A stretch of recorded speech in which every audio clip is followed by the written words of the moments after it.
that there is no democracy in this state. It will signal to the nation that if it can happen here in Tennessee, it's coming to your state next. And that is why the nation is watching us, what we do here. My prayer to you is that even if you expel me, that you still act to address the crisis of mass shootings. Because if I'm expelled from here, I'll be back out there with the people every week demanding that you act. If you expel me, I'll continue to show up because this issue is too important. I talked to too many students and mothers in tears this week who said, thank you for doing something. And so if you expel me, I recognize that it's not just about expelling me, but it's about expelling the people. But your action will do the exact opposite. It will galvanize them to see what is happening in this state requires sustained action. And so I hope that my colleagues on the other side of the aisle, regardless of what you decide to do to me, because this is not about me, but this is about those young people who are asking us to use our position and to uphold our oath, to protest and dissent from any action or legislation that is injurious to the people. I pray that we uphold our oath on this floor because, colleagues, the world is watching. All right, we are voting on House Resolution 65. All those in favor, vote aye when the bell rings. Those opposed, vote no. Has every member voted? Does any member wish to change their vote?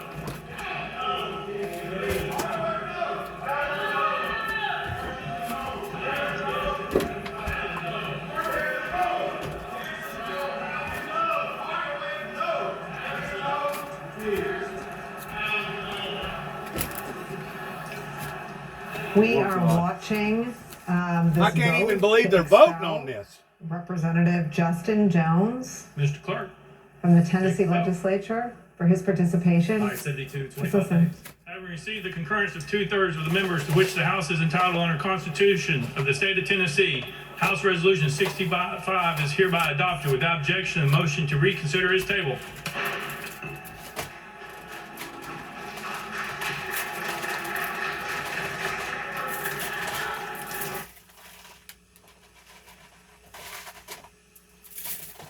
This is what the slide to an autocracy looks like. The Pursuant to Democratic Article 2, member Section has been 4 expelled from the Tennessee State Legislature Justin Jones of the for 52nd participating in a District peaceful expelled. protest alongside his constituents, many of them children and young people, terrified of the epidemic of gun violence in the country and in their state. Representative Justin Jones has been expelled from the Tennessee State Legislature. Congresswoman Barbara Lee. As Representative Jones said, the world is watching. I think his closing speech was remarkable. He is truly a hero, and he'll be back. And now he will be out there with people organizing to save lives, organizing to save our democracy. And in fact, this is a very despicable act, if you ask me, that was taken today. And it once again is a move toward shutting down our freedoms, our democratic rights, and our rights to free speech. But with regard to Representative Jones, you know, I'm very heartbroken in many respects. I mean, he was a wonderful, passionate, brilliant intern, and that's been displayed throughout his tenure in the legislature. And today, being here, Nicole, with you and watching this, it's just very heartbreaking for me.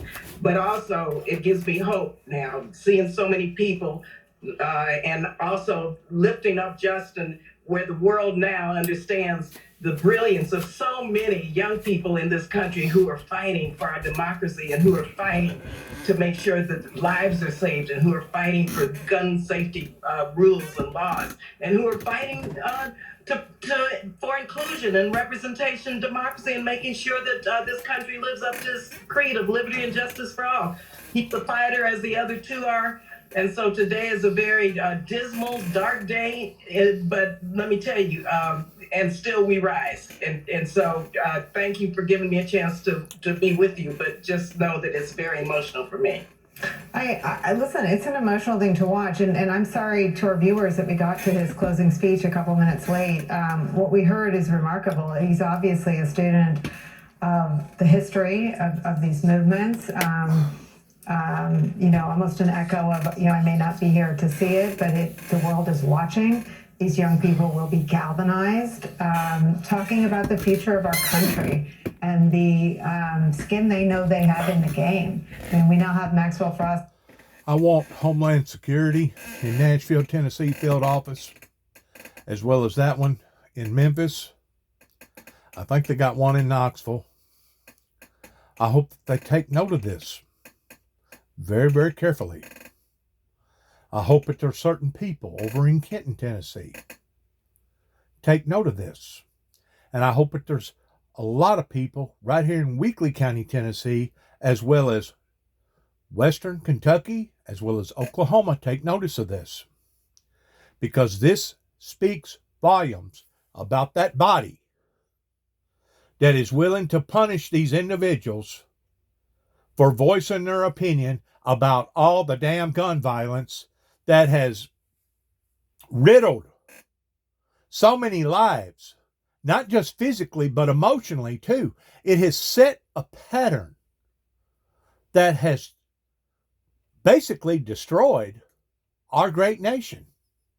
And for a group of people to not only sit idly by and not do nothing, but for a group of people to now take on the initiative towards punishing those that are wanting some sort of a red flag law against firearms, speaks volumes about what kind of body is up there.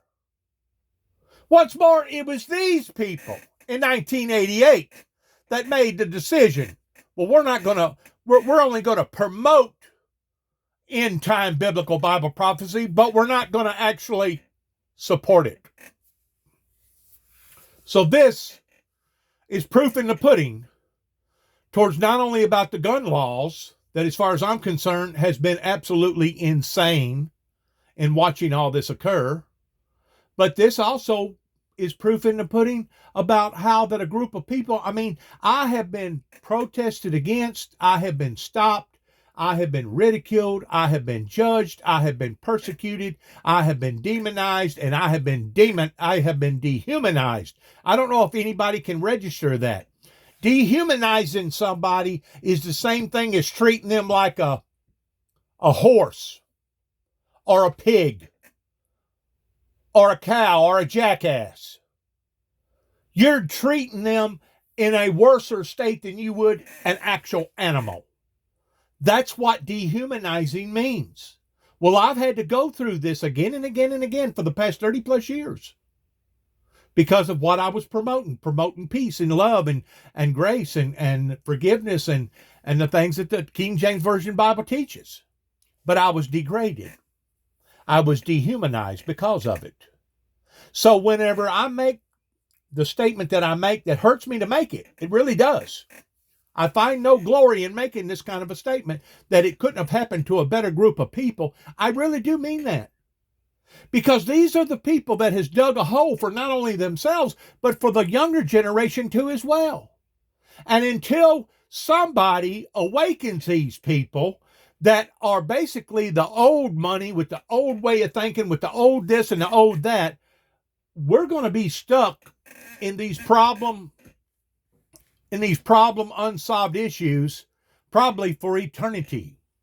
And all we're going to see is more and more bloodshed pertaining to our children that are now today so frightened that they don't even know if they should get on a school bus or not towards going to school, not knowing what the end results is going to be. So yes, this is affecting their psychic.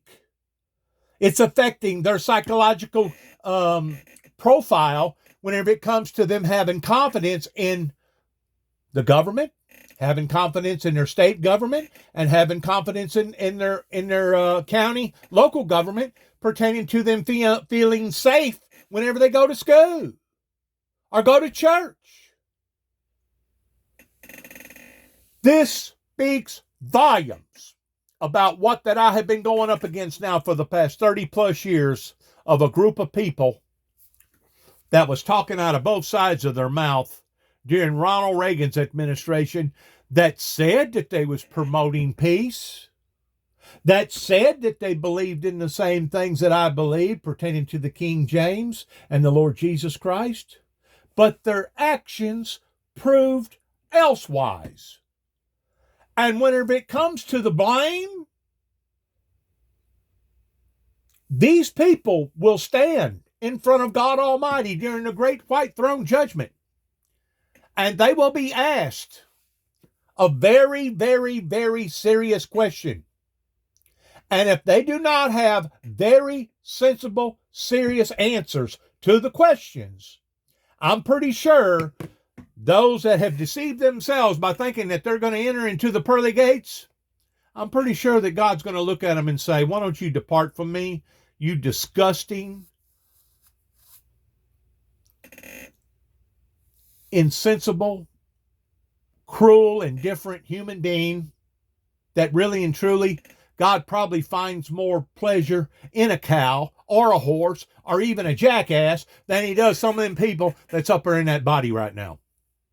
Because a great deal of those people that's in the body right now, they was in the same body whenever the body was reforming itself in the late 80s going into the early 90s. Most of them people, whenever they go to work for we the people, they're not just going in there for a term or two. They're going in there for a lifetime achievement awards.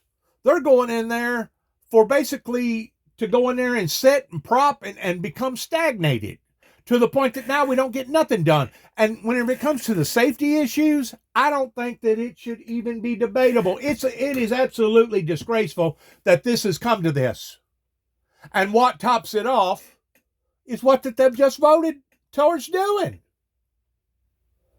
If that is not a stake in the dagger's heart, I don't know what is. I'll give you 30 minutes. I'll kiss somebody's tail and give them 30 minutes if this isn't a stake in the heart of our young people. I'll give you 30 minutes to draw up a crowd to kiss your tail if this isn't an embarrassment to not only the state of Tennessee, but it's an embarrassment to our country.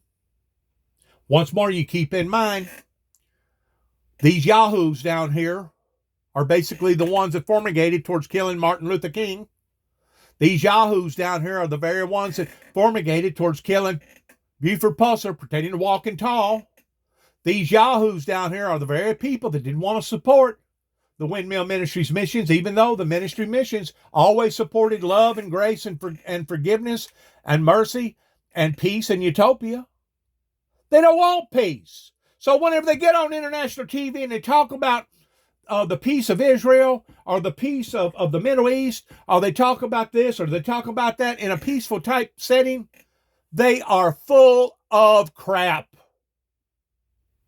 And as far as I'm concerned, whatever befallens upon this great nation, and it is still a great nation, it has always been a great nation, these people will be held accountable to the fullest extent of the law. And if they're not held in the fullest extent of man-made law, the laws that obviously they think that they're above or beyond of, but whenever it comes to the law of God, they will stand one day and give an account for what that they have just done and why they done it. Just like the people around here that had an opportunity that they could have supported the Windmill Ministries and chose not to. They rather snigger and laugh and make fun of. They wanted to put me in the category of somebody that was Looney Tunes, somebody basically falling off his rocker.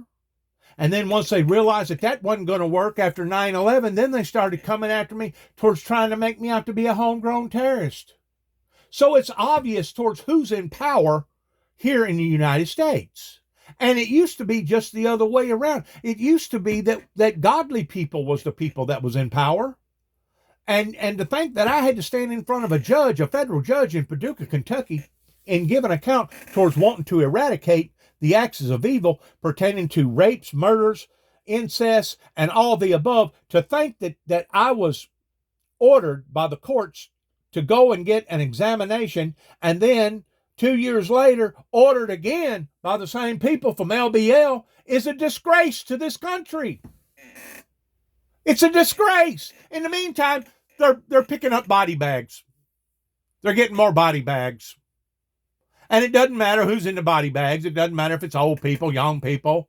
Don't matter if it's rich, smart people. You know, the very people that has recently gotten killed in that school could have very well been the people that could have been working in a science lab somewhere that helped to create the medication healing process of AIDS, or the healing process of tuberculosis, or the healing process of other types of medical problems that today is plaguing not just the American people, but the world.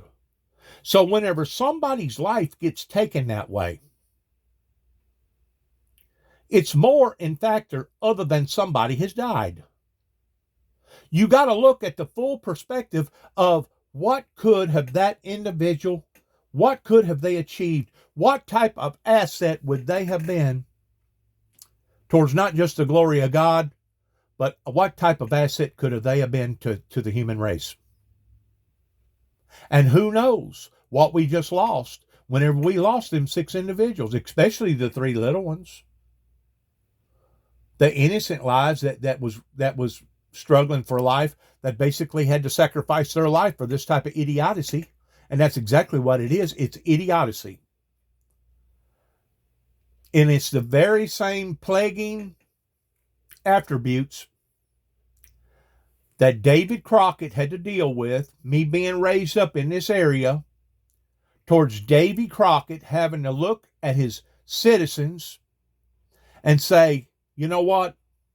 Y'all can do what you want to do, but I'm going to Texas, and the rest of you can go straight to hell. Because David Crockett knew what he should have done in the performance of democracy and freedom. And Davy Crockett sacrificed his life for that. We're talking about a United States Tennessee representative. At one time used to be a representative, but the people voted him out because he was too what? He was too bold. He was too courageous. He knew the difference between right and wrong. And he knew that if we got invaded by all those Mexicans down there on the border, that it was going to cause a tragedy to the American people's lives. And him being a Tennessean volunteered his services towards going down there and basically sacrificing the all for us to have, we thought, a good, sound, strong, godly government. But after that, I have went through what I've went through, especially in the past few years up here in Kentucky, and to think that all those Kentucky singers pertaining to the bluegrass, oh my God, I've heard some of the most elegant instrumentalists and gifted people that could play a banjo and a violin, and they uplift the name of the Lord in their songs, and you can just feel the radiation of the Holy Spirit coming from that song. And to think that their legislation up in Kentucky done what they done, especially whenever they took 2 state charges that never even should have been a charge for 2 non-threatening telephone calls in the span of a 90-day period, and turned them into federal felonies, and took it upon themselves to go all the way to Oklahoma to take an individual that was making $2,000 a week, that just recently rented out a 3-bedroom house and was getting his life in order, to think that this is the way that the law operates today is an absolute disgrace to our people.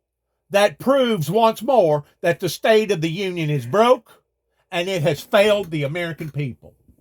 The Union, the very people that was fighting for their dominance over the Confederacy, they have been given the reins all these years, and now $30-something trillion in debt, all the drug abuse, all the gun violence, and now they can't even take care of their own children, much less take care of their own border.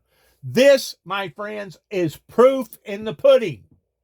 You can't get no clearer than this about how certain people that's running our legislation, not only here in the state of Tennessee, but throughout this country, has, as far as I'm concerned, they have lost their way. They have lost their sense of reality. Frost in the Congress in large part because of the voting habits, which are new and which are from a place Matt Dowd talks about all the time, not from the head, not from the date book planner, but from the gut.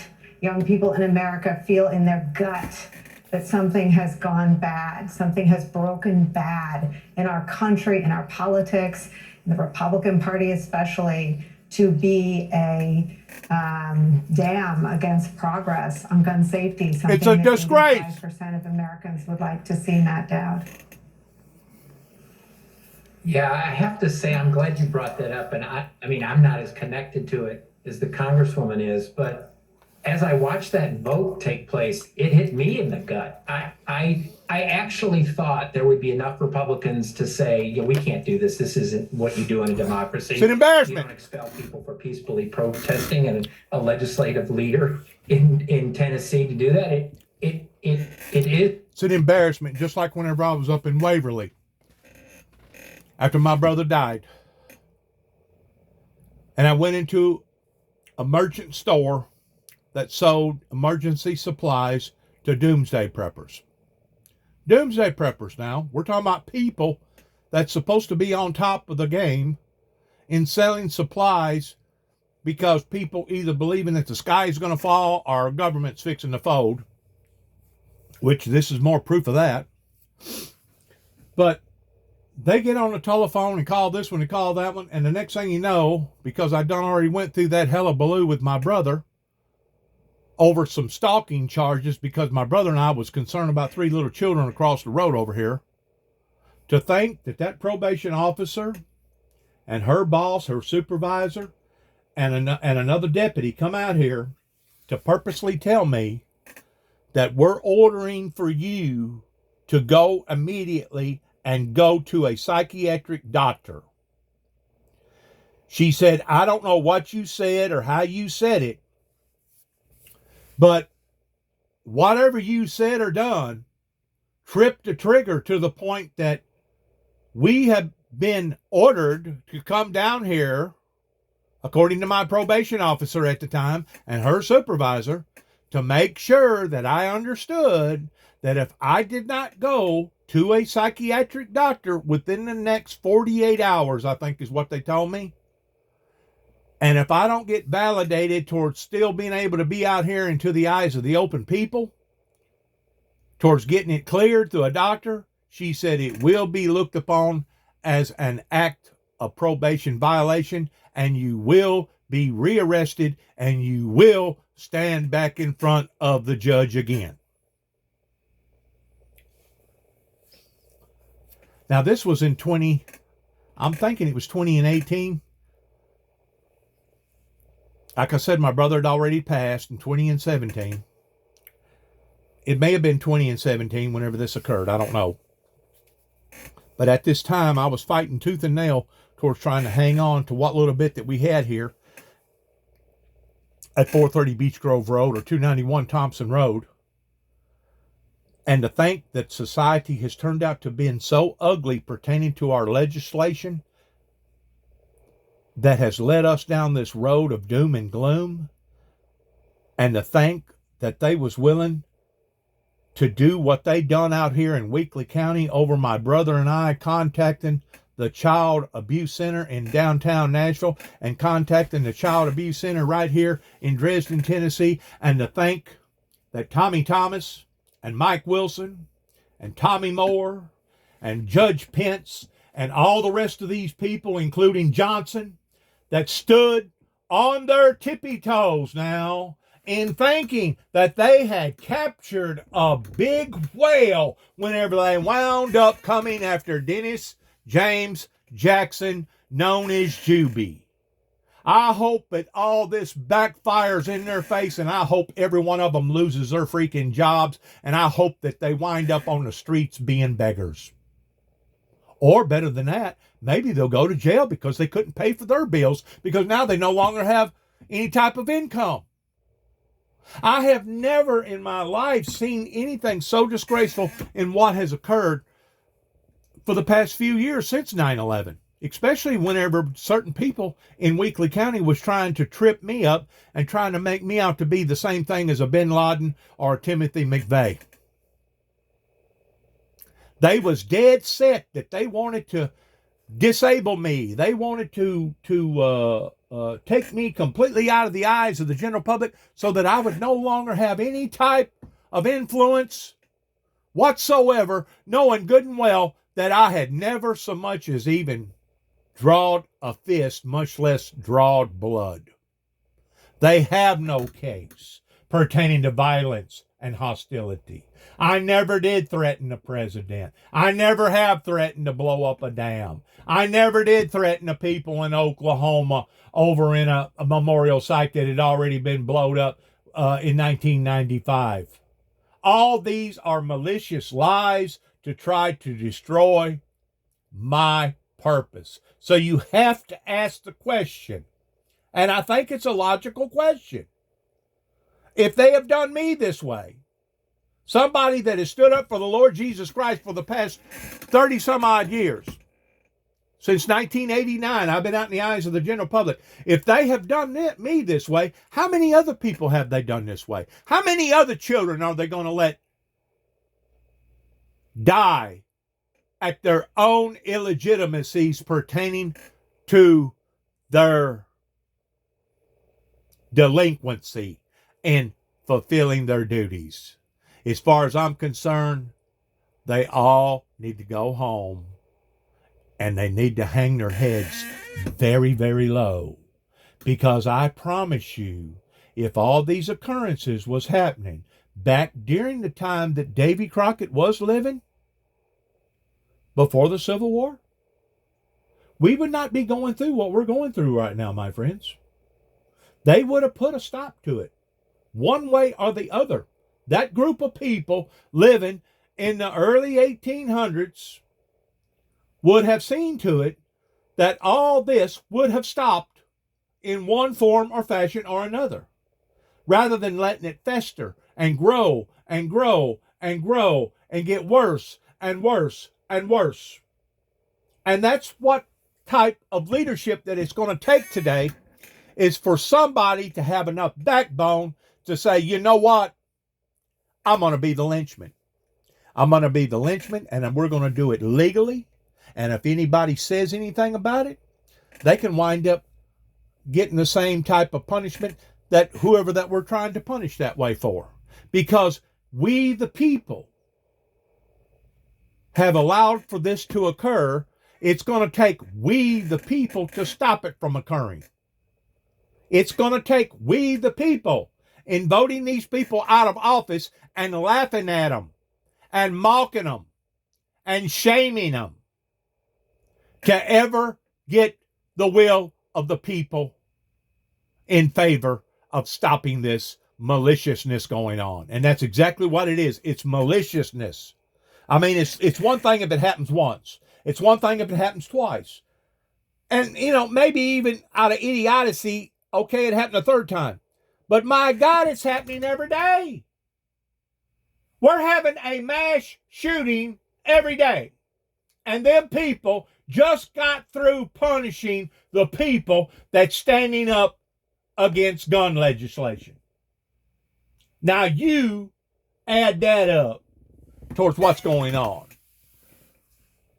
If the proof ain't in the pudding, like I said, I'll kiss somebody's tail and give them 30 minutes to draw a crowd. I guarantee you our previous representatives that have represented this great state of Tennessee, they're rolling around in their graves, including David Crockett, that's rolling around in his grave right now because of seeing what's going on pertaining to all the illegals that's massively coming over here that's putting that much more of a burden upon to we the people. And until we the people stand up towards stopping it, it's going to continue to go on. And you know what? I don't know this individual. I don't know him from Adam, and I'm sure he don't know me. But what he has just done will be a legacy in the rest of his life to standing up against gun violence. God bless him, and I wish that there was a million zillion more just like him that was willing to stand up against this type of idiocy. And really it really goes beyond idiocy. It's actual wicked. It's evil. It's wicked and it's evil, and it's a group of people that need to be shamed out of their offices. They need to be completely laughed and shamed out of their positions that they play for supposedly working for the will of the people, the safety of the people. And to use a word that Hillary Clinton was criticized for, it's deplorable in this moment for this to happen in our country. There you go. So it ain't just my opinion. It's other people's opinion too. And once this gets out to the international news, they will publicly shame Nashville, Tennessee. And I hope to God that they start writing songs about how idiocy that this actually was. And I hope to God that they start putting these songs on everyday country and Western radio stations to basically put out a message that these people not only don't deserve these positions that they hold towards serving the people, but they deserve to be mocked. They deserve to be shamed.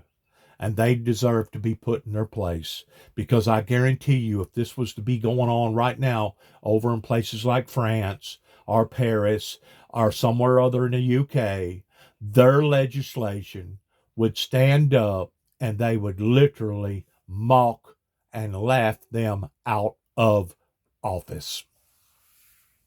And that's what needs to be done. You know, we can't go back to the days where they'd actually tar and feather you and put you out on a corner somewhere and make you stand there and look like an idiot. You know, they've already declared that towards it being unlawful and unhumane to put hot tar on somebody and stick feathers all over them and put them out on a street corner somewhere. So you can't do that. We can't go that far. Okay? But what we can do is voice our opinions like I'm voicing mine. Put it in songs. Put it in, I don't care, put it in cereal. Put it on cereal boxes. I mean, I used to see milk containers at one time. I think they've stopped it now because it probably costed too much money to do the setup pertaining to the printout on milk and milk boxes. But they used to put children on there. Children that was kidnapped that either the state or the government was looking for. People that was basically unaccountable. What happened to them? Well, as far as I'm concerned, they need to start doing it again. They need to put it on every cardboard box. I don't care if it's cereal. I don't care if it's sugar. I don't care if it's salt. I don't care what it is. Everybody needs to stand up together, even if it costs a little bit of extra money to save these people's lives, and put the message out there. Put it on billboards. Put it on songs. Put it on everything you can think of. Put it on the back end of a cow. But let the message be known that the people are going to take back over their government. Because it's very obvious that the people that's in charge of our lives could care less about our lives. Hello? If you're going to do this to people that's standing up for the defense of children, you don't care about nothing or nobody. But I guarantee you, if it had been one of those legislatures in there pertaining to one of their grandchildren or one of their children or one of their nieces or one of their cousins or one of their nephews, they would have a completely different perspective on things. And I guess maybe that's what it's going to take. The violence is going to have to become so severe that it's going to have to come home to these legislatures. In other words, coming home as far as branching into the destruction of their own flesh and blood before it's ever going to be resolved. I guess that's what it's going to take. I hope that's not what it's going to take. I really do. I hope and pray to God that it's not what it takes, because I don't want to see nobody have to go through this type of rigmarole, much less their lives being taken. But to see where a body of people have just done this speaks volumes about me criticizing. You got it.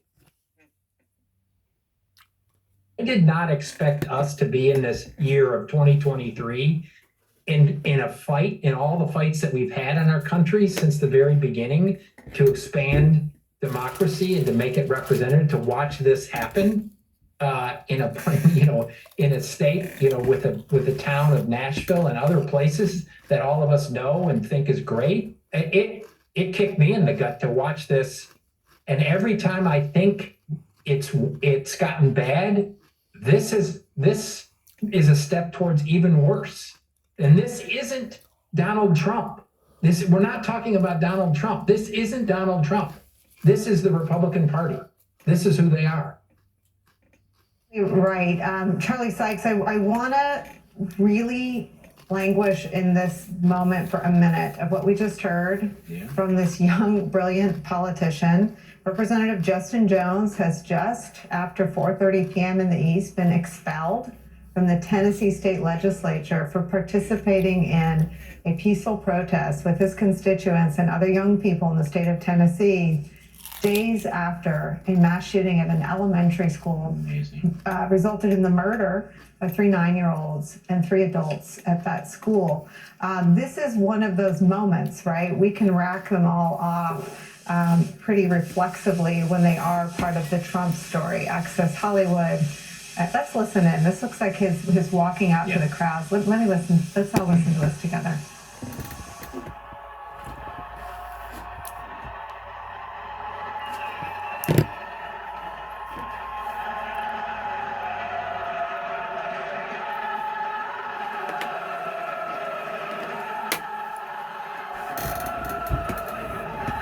Amen, brother. You sang it, and you keep singing it. We're watching state troopers mixed in. This is insanity of what they just done. Protesters, citizens there to support the 3 Democratic representatives who, Republicans, one has already been expelled. It's Representative Justin Jones. After the vote to expel him, it looked like he walked across the floor and hugged Representative Gloria Johnson. She was a guest on this program. She's a former school teacher who lived through a school shooting that ties her to this protest movement. Justin Pearson is also one of the 3 state reps who they plan to vote to expel today. We believe those 2 votes are still to come. Let's see.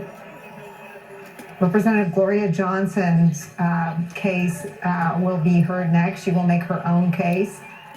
She's on the right side of your screen, getting ready to plead her case. And then they vote. And to think why we're being attacked by the devil, as far as all these massive shootings and all these massive hardships that's fallen upon we the people, as well as all the storms, the droughts, the too much rain, the not enough rain, everything's out of focus. There you go. Proof is in the pudding towards what type of indignation and judgment that these legislatures are bringing down upon we the people. I thought that the ordeal that happened in Texas of a bunch of officers that was trained to go towards the fire rather than to run from it, stood there for over 60 minutes before they decided to do their jobs and go in and stop the individual that was sitting there killing.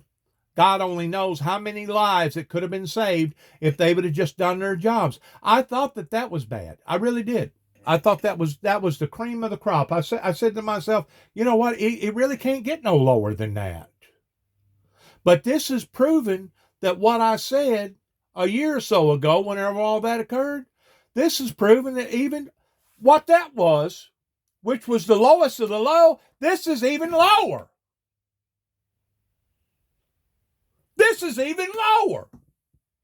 And it's coming from the state of Tennessee because they don't want red flag legislation against their gun control.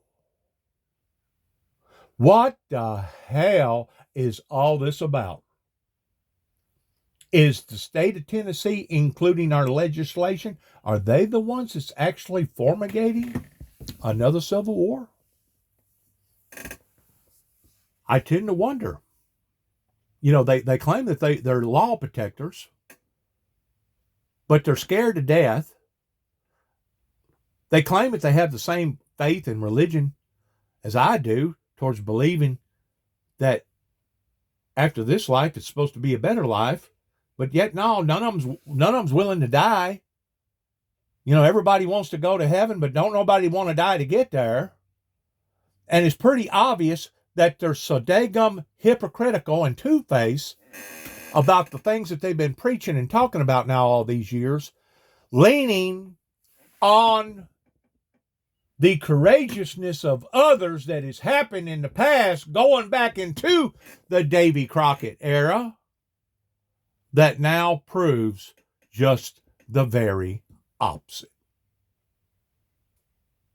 These people around here did not respect the fact that God had chosen me for a certain particular task, and they obviously thought it was nuts. Rather than looking up to me, they looked down to me like I was some sicko because I was willing to offer my life of the ultimate sacrifice, the same as Jesus Christ was willing to offer his life. They want to play their games in Tennessee. They want to continue to degrade themselves. That's up to them. That's up to them. But I guarantee you there will be a generation, there will be a crop. There will be a crop of people that will grow out of this, that will realize what has occurred here. And once the pivotal point actually turns, all of those, like Mike Wilson, that was in power for like 30-something years, voted in for like 9 years, Tommy Thomas, and I'm just naming just a few people that I know of just right here within this area. Those people should be looked upon as some of the most disgraceful people on the planet that has allowed for this to get in this type of predicament. Especially when you got people that is willing to do something about it, and now you're going to punish them. As I was saying a while ago, whenever that ordeal happened to me in Waverly, the town of Waverly, it took me about a month. I finally figured out what I was going to do. I was going to go to Waverly, and I was going to protest what that they had done. So I stand on the corner. I don't have no type of electronical equipment, nothing to enhance my voice. I'm out there holding the Bible. I've got some things written up, and I'm telling my story to various people that want to listen to me. Okay? What happened? Within about 3 hours, law pulled up. We have a disturbance on you, Mr. Jackson. You're making entirely too much noise. According to the city statute, there is an ordinance of loudness that once it exceeds the distance of you being able to hear somebody on the other side of the road, you're talking too loud. You have reached the decimals to where now we can fine you, even though you don't have a foghorn, you don't have an instrument that's enhancing your voice. We can literally, and basically what they was telling me was, shut up, leave, and go away. In other words, you don't have no right. What we done was credible. We almost got you relocked up in jail. You almost lost your liberty because you went into a prepper store and you explained to them a little bit about your story of that in which what had been going on in your life pertaining to biblical Bible prophecy. And because, obviously, they don't believe in the things that they read, or they think that it's fictitious, or they think that other people are maybe touched in the head because they believe what they believe. They called the dogs on me. I had a probation officer and her supervisor and a deputy drive all the way out here from Dresden, Tennessee, which is about a 25 minute drive here and a 25 minute drive back, just to tell me that if I did not go get approval from a psychiatric doctor, that it would be looked upon as a breach of probation, a violation of probation. Now, if that don't top the top, especially since my brother and I was concerned about the 3 little children across the road. One of them was probably the age of 2, the other one was maybe the age of 4, and the other one maybe the age of 5 or 6, maybe 7. But 3 children was involved in all the crap that was going on around here that we was concerned about, and because we was concerned about them, I got charged for stalking. I got charged for stalking for being concerned about 3 innocent lives across my way. Well, it kind of fits into the same category right here of this individual getting barred, getting fired. He just got fired. He got fired because he was willing to stand up for the same principles that my brother and I was willing to stand up for. It just so happens my brother died during the middle of all this commotion. And the people know, the people that was engaged in all this, that come out here hunting us and terrorizing us, they know what I'm talking about is the truth. Now, there's the two-face. I'm sure they'll be just like the judges and the prosecuting attorney and the people that's retired, as far as Tommy Thomas and Mike Wilson and all these other people around here, including Randy Brundridge and all the above. There's the two-face. You could probably put their hand in a vice and bring torture to their body, and they still would not admit what that they have done out here towards what type of disgrace that it was. Just like those same people right now, they're going to walk around shaking their heads thinking that they made the right decision, and they're going to continue to think that until we the people stand up and tell them otherwise. They have gotten by with so much for so long, they think they're invincible. And because the right type of people put them in power, they think that they're above the power. They think because the wealthy people and the well-to-do people was the people that put them in power, that their vote is more important than everybody else's vote. Well, I got news for voters. Voting is just like going to the foot of the cross. We're all equal at the foot of the cross, just like those votes. Those votes are supposed to be equal. It don't matter if it's a doctor, don't matter if it's some well-to-do rich person. It don't matter if it's a professor. It don't matter if it's a school teacher. It don't matter if it's a judge, a law enforcement person. Once you go to the booth and you vote, that vote becomes just as important as the person that voted before you and the person that's going to vote after you. Now, it's going to be up to you in how you vote. This is the reason why we live on the pretense of a democracy. But stuff like this goes beyond a hypocrisy. It's an embarrassment to our forefathers and to our country. Like I said, I thought the ordeal that happened in Texas, I didn't think that there could be nothing that would top that.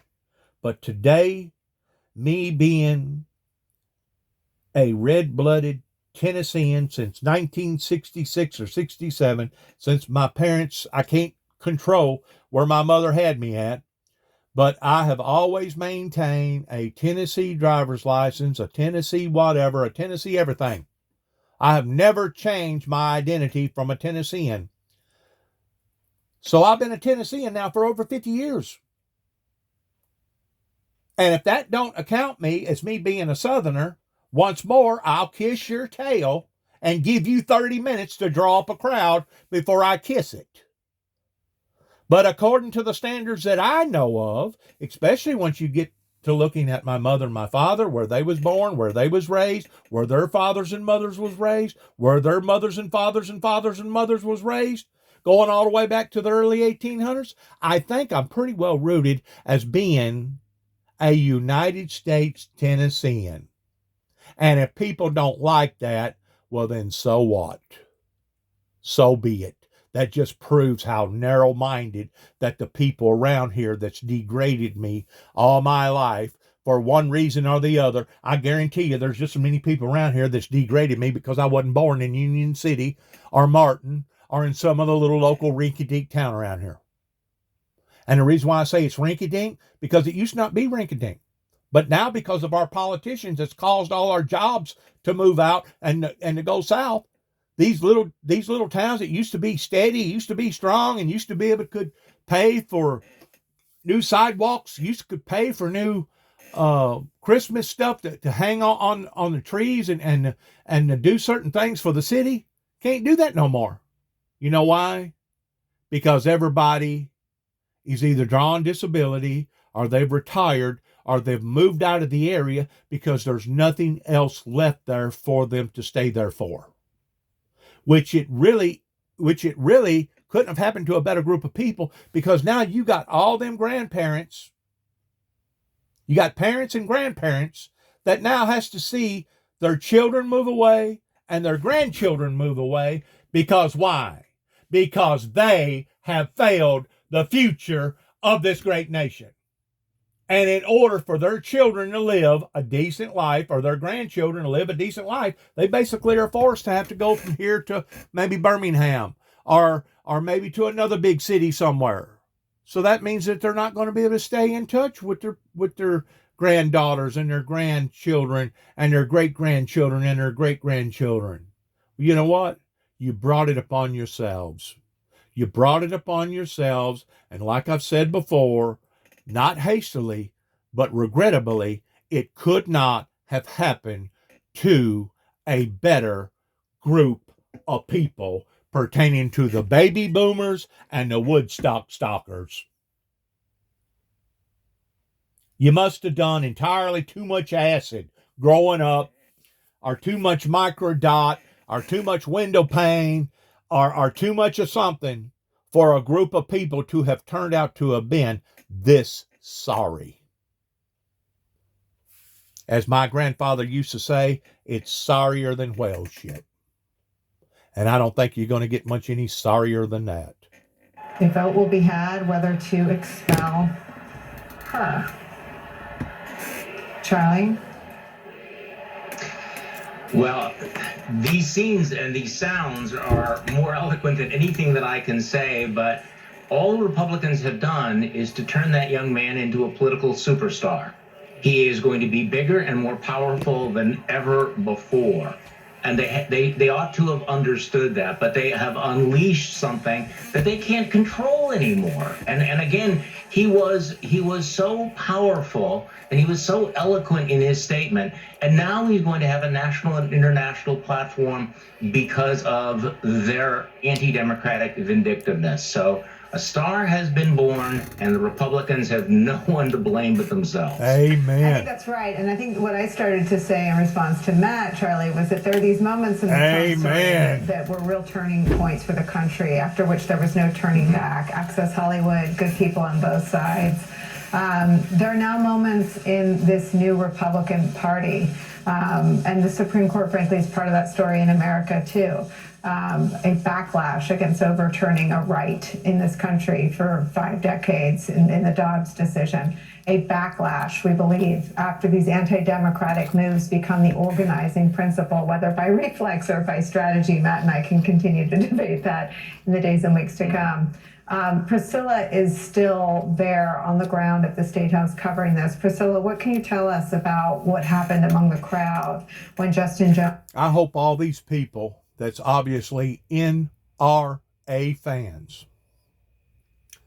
I hope whenever they're no longer working and they're out on the streets begging for an extra 50 cents, I hope that they remember this day of standing up for stupidity.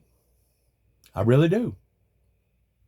Because if the people have their place in controlling what has just happened, every one of them, from the secretaries on down, from the secretaries on up, including the governor of the state of Tennessee, should be held liable for this type of circus. Hell, I think it goes beyond a circus. This is something you'd see in a third world country somewhere, a banana republic.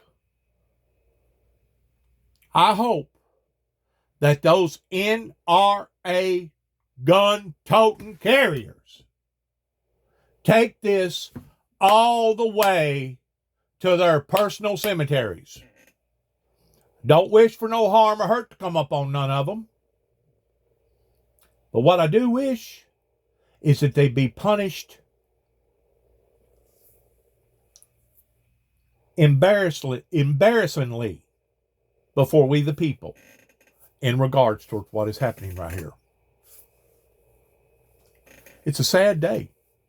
As far as I'm concerned, what went on with Donald Trump and in the way that festered and growed out of proportion, seeing one of our Tennessee, Alexander, that said, well, he done wrong, but it wasn't worthwhile towards him losing his job over. Oh, really? After we'd done already made a settlement contract with the Ukrainians, after talking them down by telling them to de-escalate their nuclear activity over there, that we was going to take care of them. It's kind of like how the government told the Indians, surrender, give up your guns, and we will take care of you.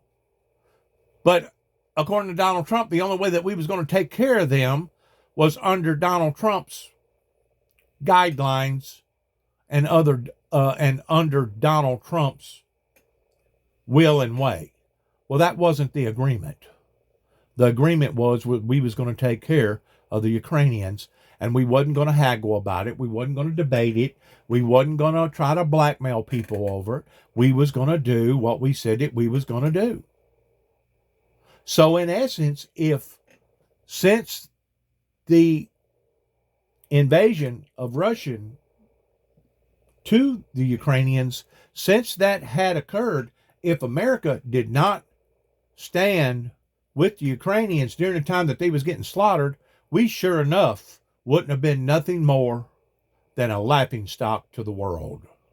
And I tend to wonder if this is what's going to happen right here, because whenever you see places like, I think it was Australia or maybe New Zealand, somewhere like that, where they had a massive gun shooting, and to see where they immediately attacked that problem and told everybody to bring their assault weapons to a certain precinct, and they had a certain amount of time to do it. And then after that, if we find one in your house, under your car, in your car, under your house, you're going to pay the ultimate price for having this type of artillery, for having this type of massive gun. They immediately stepped on that problem, as they should have had, working for we the people, even though I'm sure it offended probably thousands and thousands of people that lived over there in that country. I'm pretty sure it offended them to the degree that they probably wished that they'd moved into another country somewhere. But it's just logical that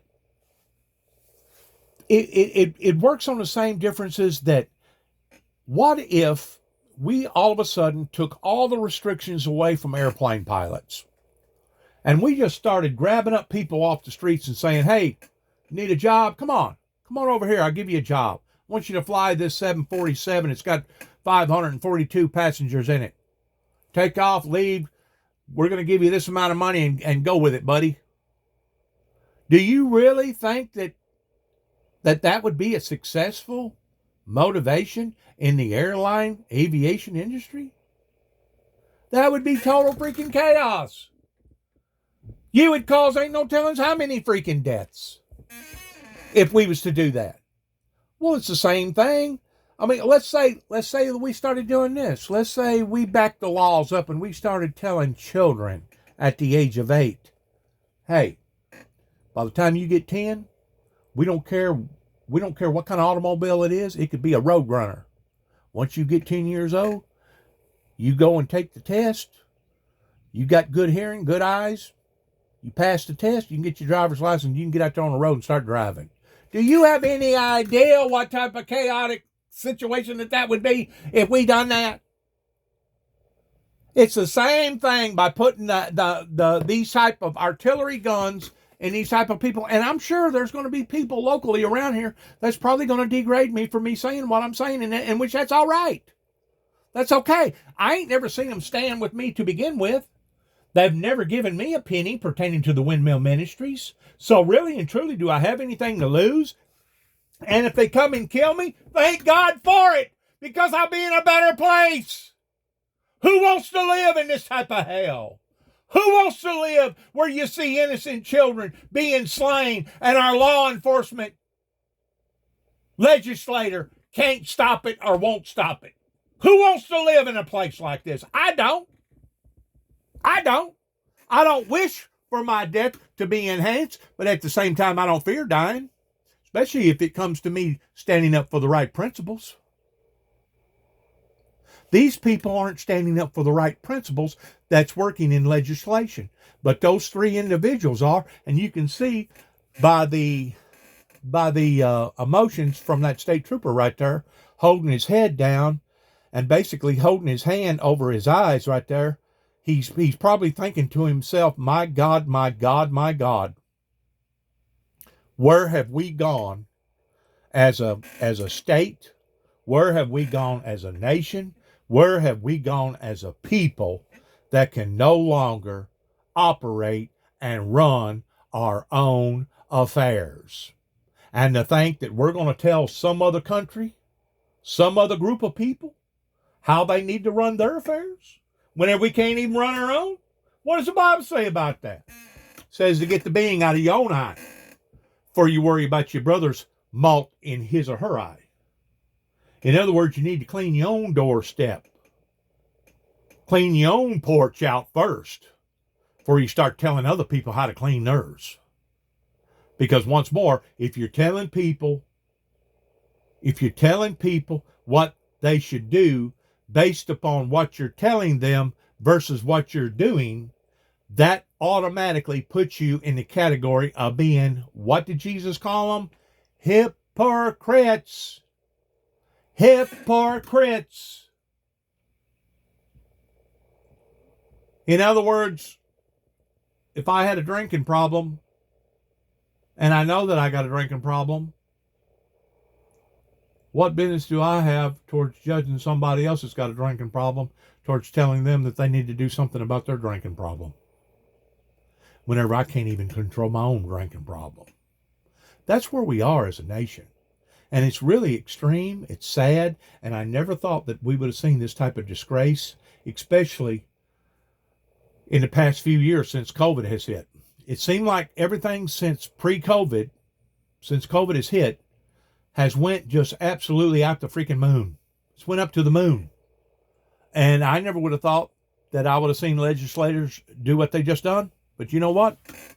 I never would have thought that I would have seen not homegrown terrorists, but international terrorists confiscate 4 airplanes and kill almost 3,000 people in just less than a few hours apart. Never would have thought that I'd have seen that neither, but I have. So, what makes me question what's next? Who's next? What's next? That's where we are as a society here in America, towards wondering, okay, who can out-top this? Like I said, a year or so ago, whenever the ordeal happened in Texas with the police officers standing there for over an hour, debating on whether or not they was going to tackle the situation, I thought it then that was the lowest of low they ever could get. This beats it. This tops it. Jones was expelled from the body. Yeah. So he is out here, Jones is out here right now speaking to supporters. We're going to try to move in. We were going to try to move in and talk to him, and we'll see if we can get him over here. But I want to bring in the Reverend Paula Smith here really quickly because you had tears in your eyes as this decision was announced. Talk to me about what was going on for you. What's going on for me was the injustice that was done today. I know Justin personally. I know his passion to make a difference, not only for his community, but for all people. And to hear how he was treated, expulsion for just breaking a law when he recalled even the many other representatives that were not thrown out that performed criminal acts, and yet they got a pat on the hand. And yet for this, he was thrown out. It was truly injustice at its worst. And let me ask you, before I let you go, what is your message to all there in their My message to them would be to listen and that you cannot silence the voice of the people. He was speaking for his constituents, and it was, for me, very apparent that those voices did not matter. Thank you so much. You're welcome. For your time. I appreciate it. And yeah, as I think she's going to see if we can track down Representative Jones, and we're also going to try to snag him if we see him come by and get an opportunity to talk to him. But you heard that crowd very fired up as he was talking to his supporters, and I will tell you, as that vote was taking place, everyone was chanting shame. It was the loudest I have heard these demonstrators get all day, and they just chanted shame, shame, shame over and over again as they watched this play out. And now the process should be moving on to the other two behind you speaking. We're going to try to listen in.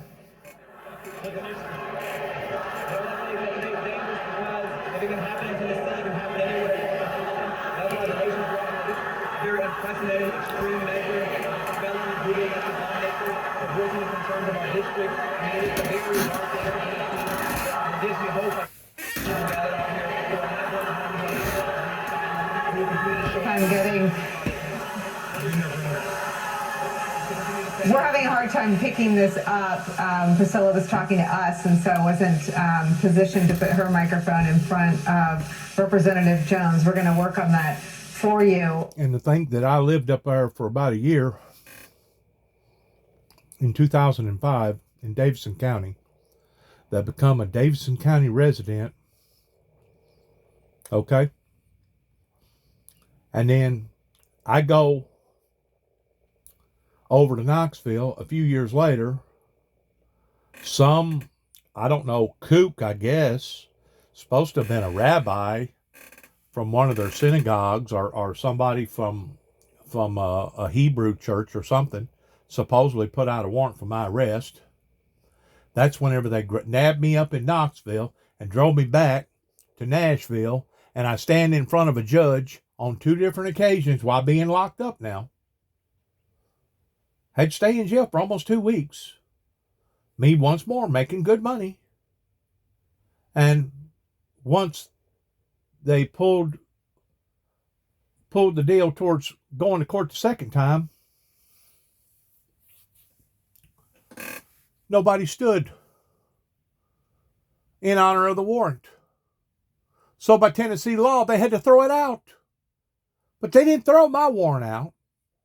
They told me that they was going to put it on a bottom shelf, indicating that basically I was on probation.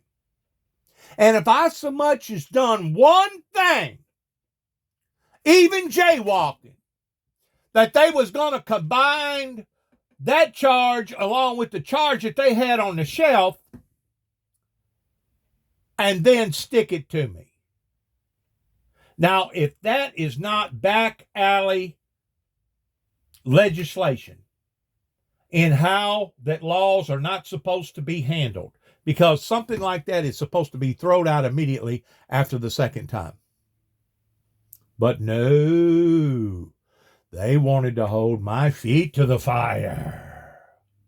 Once more, whenever I come back here in 2014, they was just itching to come after Jewbee, because Jewbee had done spoke up about certain things in certain areas. Jewbee had done raised the eyebrows of the people in Kentucky, even though Jewbee was trying to help them people by telling them people that there was going to be massive electrical disturbances. It was Jewbee that got thrown into a mental institution while living in Davidson County in 2005 because he sent the president a T-shirt with the 4 horsemen on it and the apocalypse pertaining to a bloody road ahead. It was Jewbee that got punished for that. It was Jewbee that went to Oklahoma, that stayed 3 days and 3 nights in Waco, Texas, investigating and pulling the two together towards going to Oklahoma City, and then them dropping a bomb in the back end of my truck and blowing it up. And then trying to make me out to be the bad guy. While the whole time, the bad guys was the people that put the bomb in the back end of the truck. They had no reason to put the bomb in the back of the truck. I never said that I had any type of a threat. I wasn't no threat. It was a sleeping bag, for God's sakes. Took a $500,000 robot, shut the whole town down, had helicopters, all kind of blue lights going. I thought it was something like out of a daggum movie. 2 18-wheelers, a robot, all kinds of SWAT, all kinds of guns. Never did arrest me. I just sat in the back of the police car for about 6 or 8 hours until about 6 o'clock in the morning. After they blowed the back end of my truck up and they realized that it didn't have nothing in there that would detonate, they decided to let me go. In the meantime, I had to be shamed. I had to be dehumanized. Just like they just got through doing to their own compadre right there. They just got through demonizing or dehumanizing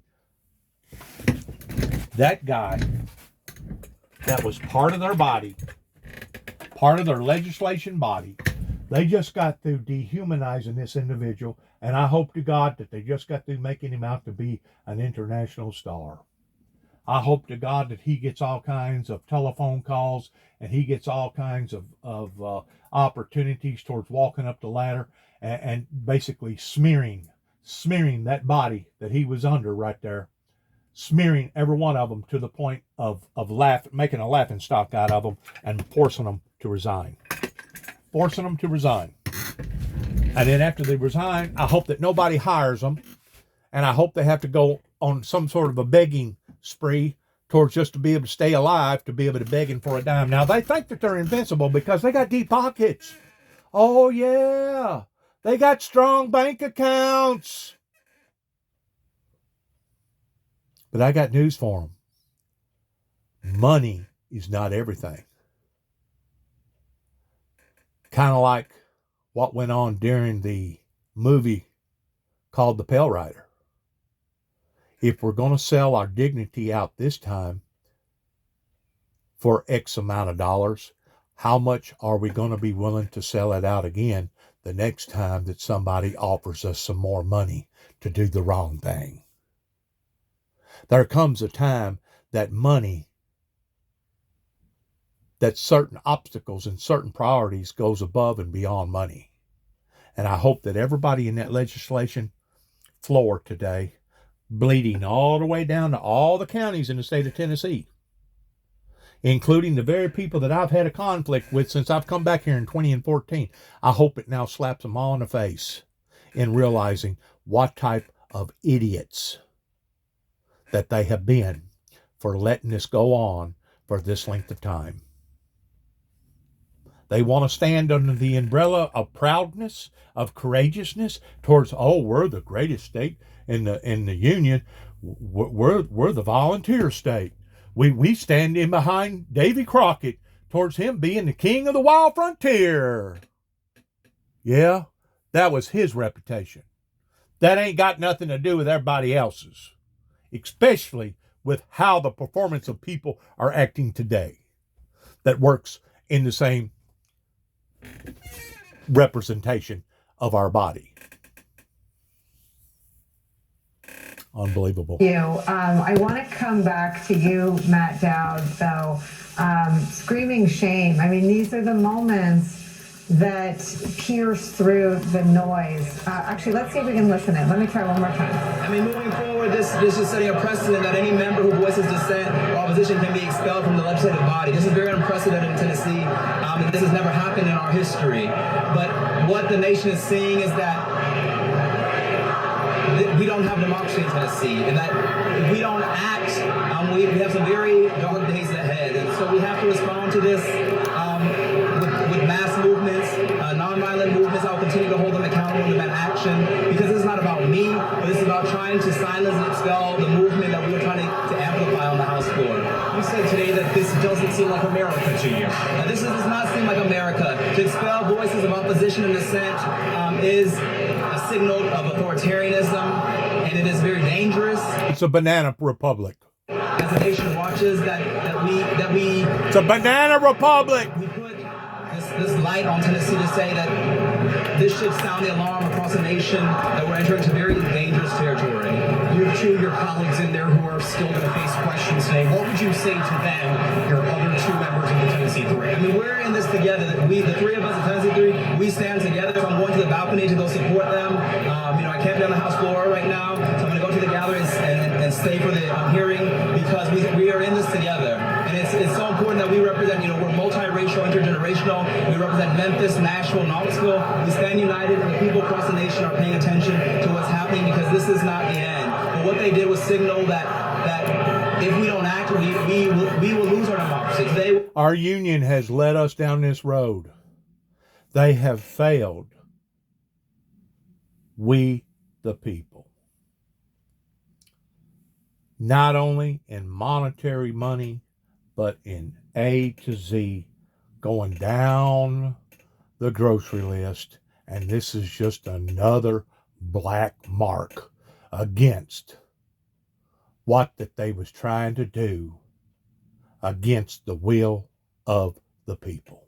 Today was a signal that we have lost democracy in Tennessee, and that we are on the path toward authoritarianism, to be quite honest. Republican law. I have no idea, what are my next steps in terms of responding to this extreme measure, but I will continue to show up with the people and continue to demand action on common sense gun laws, because what we were saying was let us pass an assault weapons ban, let's take action, and they responded by assaulting democracy. So thank you all so much. Thank you, Representative Jones. I don't have any next steps, but I will continue to show up in this Capitol with these young people, whether I'm in that chamber or outside. And so we don't know what's next. I'm going to consult my legal team, because I believe that what they did was unconstitutional. I believe that it violated, many of our rights. And so it silenced, more importantly than just me, my district. 78,000 people have lost their vote and their voice because of the extreme actions of this body. And so I'll continue to show up, and we must continue to hold them accountable. Thank you, Representative. Yeah, that's former Representative.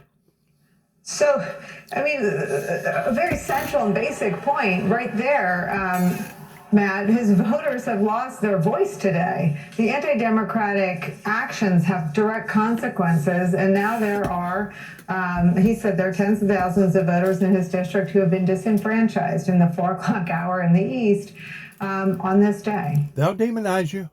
They'll dehumanize you. That's what I've been dealing with for the past 30 plus years. They'll make up lies about you. They'll tell all kinds of stories about you. They'll degrade you, just like if you was a dog. A matter of fact, they hold more respect for an animal, a wild animal, than they do a human being. As I was listening to him and him earlier, and I agree with Charlie, this guy it's become a superstar. Nobody knew who a state rep from Tennessee was 3 days ago. He's going to be known by everybody across America and probably in different parts of the world in this. I think what he said, if Democrats were smart, is to apply that message over and over and over again, because it works in urban areas, it works among African Americans, it works among Latinos, it works among whites. Is basically the Republicans are not silencing me, the leader. They're taking away your will, your voice in any legislative body across America. And it doesn't matter where you are, what state you live in, or whatever, they're coming for you. Put it on every milk carton, every cereal box, anything that's cardboard, that all you got to do is change your dye a little bit, towards your writing, which they're all the time doing setups on their stuff that they put on there and take off. They need to put a children's face of assault rifle in stopping this type of injusticeness. And that's exactly what it is. It's an injustice. And the people that does have these illegal artillery guns, if they cannot pass the background check, if they can't pass the qualifications towards having the gun, they shouldn't have the gun to begin with. They didn't even want me to have a sword. And we're talking about a rinky-dink $30 sword that was made out of aluminum that was duller than anything that you could ever imagine, that Secret Service, Homeland Security took about 30 minutes to finally, they took claw hammers and sludge hammers and everything else, and they finally opened it up. They throwed the sword in the back end of their trunk, throwed me in the back end of the car, and charged me for a deadly weapon. A deadly weapon that I was using strictly as a teaching aid that was locked into a box that you could tangibly see, but you could not get to it. If it took professional police officers about 30 minutes of prying and twisting and hammering and finally got it open, if it took them 30 minutes, I'm pretty sure it would have taken somebody else even longer, because the glass, I made sure that the glass was basically bulletproof glass. The glass weighed heavier than the case that the sword was made in, because the glass was about a half-inch thick. I made sure that I used all the safety preventions that I could. It just didn't have one lock on it. It was screwed. The door was screwed to the rest of the framing. You could tangibly see it, but you couldn't get to it. Not easily. Even I'm pretty sure they probably tried to take a hammer and bust the glass. And I'm pretty sure that it didn't bust, because that was the primary purpose of me getting such of a thick glass. It was basically a bulletproof glass. Common citizens can get bulletproof glass. It costs a lot. It costs a whole lot of money. You take like, they call it the beast that they put the presidents in to drive around, or diplomats in. The weight of one door, I forgot how many hundreds of pounds that it was, in which, it's got thick interior, it's got thicker steel, the whole 9 yards. I mean, it's packed with all kinds of extra stuff. But about 100 pounds of that's the glass. The glass that's in the door, because it's a bulletproof glass. And so that, to me, don't complicate this with a whole bunch of other things. It's basically they're taking away the will of the people, and they're taking away your voice. And the only way you can have an impact is to get involved. Charlie, it is something that just has to be put out there as food for thought in the long pathological politics of projection practiced on the Trumpian right of American politics. The long process of investigating Donald Trump is described by people like Tucker Carlson as an effort to manipulate elections and disenfranchise people. The party actually doing that out in the open, the party actually doing... Let's go faster. Let's see if we can move this up to the point that they actually do the second vote. Because this is going to be just a bunch of riffraff coming from their points of view, which there's nothing wrong with that. All right, looks like they're going to vote here again. Appeared on this show yesterday. I think we have some of what Representative Gloria Johnson said on this show yesterday. Can we play that? I am a teacher. I taught for 27 years. I taught at Central High School in Knoxville, Tennessee in 2008 when we had a shooting at our school. I look up and I see kids running down the hall, heading toward my classroom, screaming, crying. I had no idea what's happening. And when they finally get in the room, it was several minutes before they could even articulate what had happened and what they had seen. The trauma, the fear of those students, I will never, ever forget. And I will always make sure that I speak up for victims of gun violence and for gun sense legislation. And we were not given a voice on the House floor to speak up that day. Joining our Let's go forward.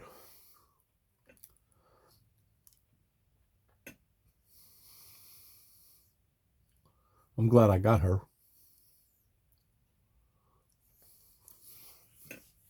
responded. And I mean, I don't know if you had a chance to listen to Representative Jones' speech, but there is a real awareness of the history being made in this moment by him.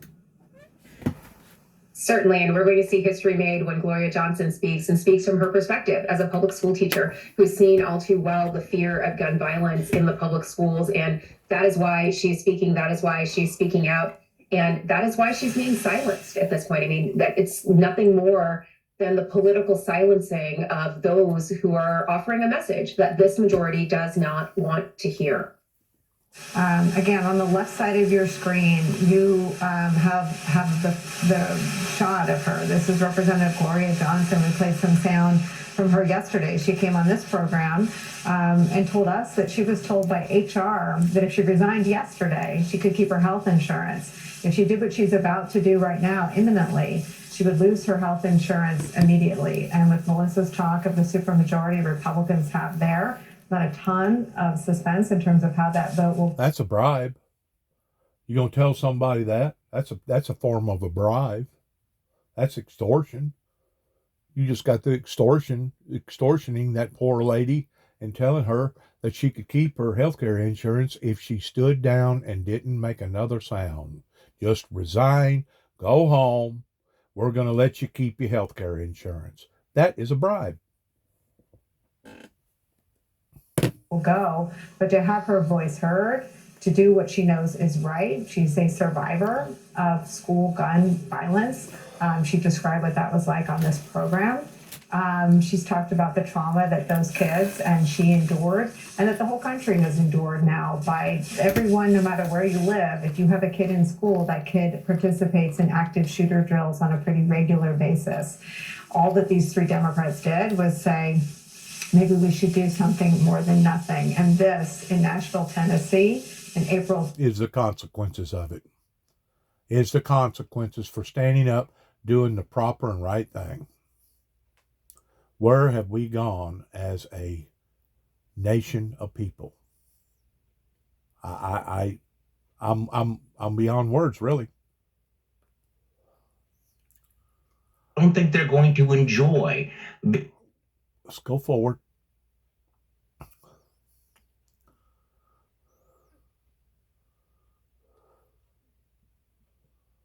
Oh, look at you watch, buddy. Yeah, we're taking up some of your precious time.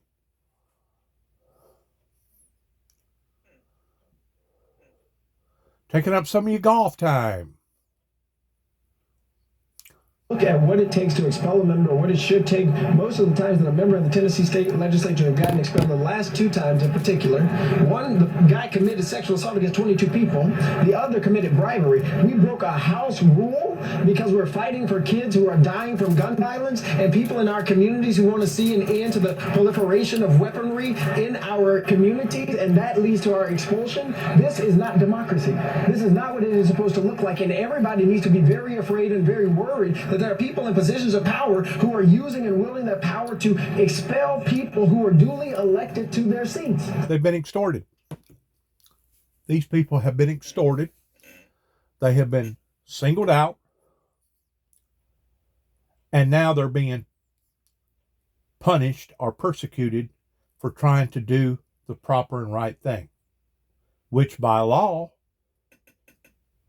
you're supposed to have that right too. They got rights too. And they're just standing up for the will of the people. Talk about the dog wagging the tail versus the tail wagging the dog. That's probably one of these clear examples of that. We came here to fight for our constituents. We came here to lift up the issues of people who are suffering. 6 people died in Nashville at the Covenant School. 3 were 9 years old. But instead of focusing on that, Representative Jones, Representative Johnson, and myself are being expelled from the State House because we said we cannot do business as usual. No one should be wanting to operate as though this is not happening, as though we are not living in a gun violence epidemic in the state of Tennessee. And the solutions that are being offered is actually to reduce the First Amendment rights of people who speak up on behalf of their constituencies, who speak up on behalf of people who are tired of the guns, who are tired of seeing legislation being passed that lowers the age for you to carry, tired of seeing legislation being passed that says you don't need a permit, tired of legislation being passed that says if we give teachers guns, that's somehow going to fix the problem. People are tired of these non-real solutions to a real problem that we are suffering from. Amen. I've lost a classmate this year from gun violence. Amen. My mentor died last year from gun violence. We are dealing with a gun violence epidemic, and the resolution is not to silence the voices of people who send us here to the people's house to speak with them and for them. It is to make sure we do just legislation. It's to make sure we fight for red flag laws. We fight for good storage laws. We fight to make sure that this is a democracy and maintains its democratic principles. But that's what's being lost today. And so every Tennessean needs to be very concerned that we are not in a democracy. And across the United States of America, there has been no House members who have ever been expelled for exercising the First Amendment rights in a peaceful protest. This is a first in American history. And we are losing our democracy to white supremacy. We are losing our democracy to patriarchy. We are losing our democracy to people who want to keep a status quo that is damning to the rest of us and damning to our children and unborn people. It is no coincidence that the 2 youngest black lawmakers in the state of Tennessee and 1 or 2 women are on trial today. That is not accidental. Amen. This is what happens when you lose democracy. Amen. This is what we are fighting against and must stand up against as legislators and as people and as citizens across this country. Because it's starting in Tennessee, but it won't end here. How painful has this last week been to be a member of this body, and instead of talking about those dead children, dead people, to be focused on maybe something that none of you expected before? You know, it is painful to be a member of this body because of the silences that the members of this body take. The silence on gun reform, the silence on actually doing things that protect communities and make us safer, the silence about expanding healthcare access, the silence about doing things to ensure all children have equitable educational opportunities, the silence about the lynchings that are occurring in our state due to police brutality. We are tired of the silence that is going on in this place. And the reality is there are some people who are silent. They're dead. They're 3 9-year-olds who will never serve in this General Assembly, who will never be able to march, who will never be able to protest, who will never be able to raise their voice about this issue. There are 3 folks, 60, 60, and 61, who are just going to work to serve children who are dead because someone with an assault rifle went into the school and shot 152 rounds. What reason does any reasonable person have to have an assault rifle? They're only intended to kill people and police officers. And yet, we have folks who are beholden to the NRA, folks who are beholden to gun lobbyists like the Tennessee Firearms Association, folks who don't care about the children that we've lost, don't care about the classmates we lost, don't care about the people in our communities that we lose every single day when we turn on the news, because they'd rather support a status quo that kills us than do the work of justice of creating legislation that helps to save us. Justin, what would be your message to the Speaker of the House today? The Speaker of the House is leading an undemocratic institution. He is leading a political lynching of people who have already been persecuted for being women, for being black, for being young, gifted, and talented. The Speaker of the House is a problem in the state of Tennessee, and he is not a dictator. He is not a god, as Representative Jones said. And yet that is the way that he is operating, and that needs to change. And the people of Tennessee have a responsibility, a moral responsibility to continue to come, continue to speak up, and to continue to fight to get just legislation to end gun violence in our state. And that's to push the Speaker and every leader and everybody in the Republican Party who voted in a partisan way to expel the members of this legislature. After what happened, I've said this before, how you going to vote all these people off the island when all these people has ownership of the same island? You can't vote them out. That's what they think. It's going to take an uprising. I've already done figured that out. You know, you try to do things in a logical, peaceful way, in which I'm a man of peace and always will be a man of peace. But, you know, if you can't do it in a logical, practical, civilized way, maybe it is time to raise your voice a little bit. Maybe it is time to get a little bit of radical, especially whenever we're seeing so much of this going on. This is the very thing that I've been up against now for 30 some odd years. And they claim that it's a democracy. What it is a slap in the face to democracy. And it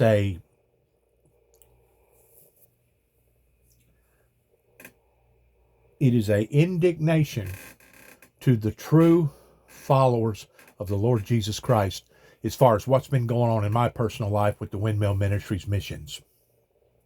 It is a slap in the face and an indignation, a mockery to what our country, our Constitution is supposed to stand for.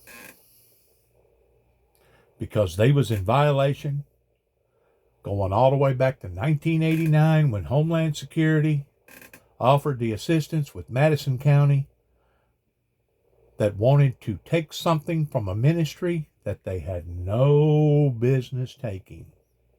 And it wouldn't have mattered if it was a sword. It wouldn't have mattered if it was a piece of cloth. It wouldn't have mattered if it was a Bible. It wouldn't have mattered if it would have been holy water. It wouldn't have mattered if it would have been something else that represented the ministry. According to the Constitution, I was supposed to have the right to maintain my belief as long as I was not forcing upon the others to maintain my belief and to be able to speak my belief.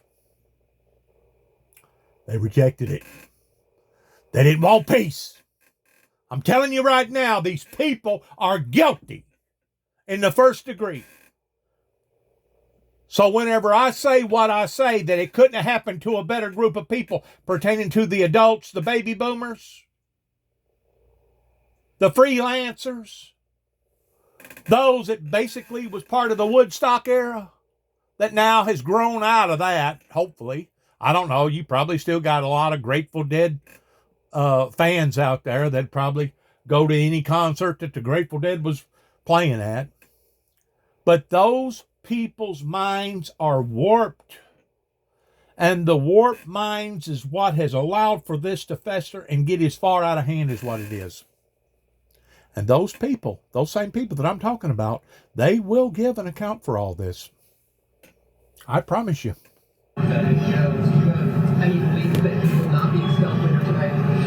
I do not have a belief that people can know that children are dying, know that people in communities across this state are dying, and they still choose to do nothing. They'd rather support the NRA. They'd rather call children who are 9 and 10 and 12 and 13 insurrectionists, saying that they're as violent as the folks on January 6th who killed police officers, who killed fellow Americans. They're calling children insurrectionists in the state of Tennessee because they don't want to see justice come here. And that's a problem. I have to head back in. Thank you so much for stopping.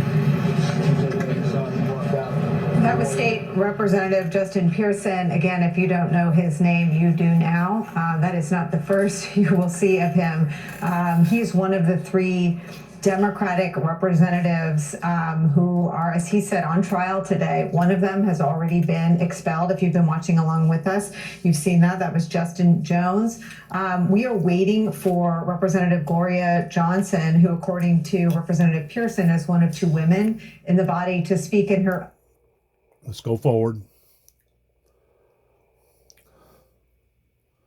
I'm out there fixing to vote on her. Better get through speaking.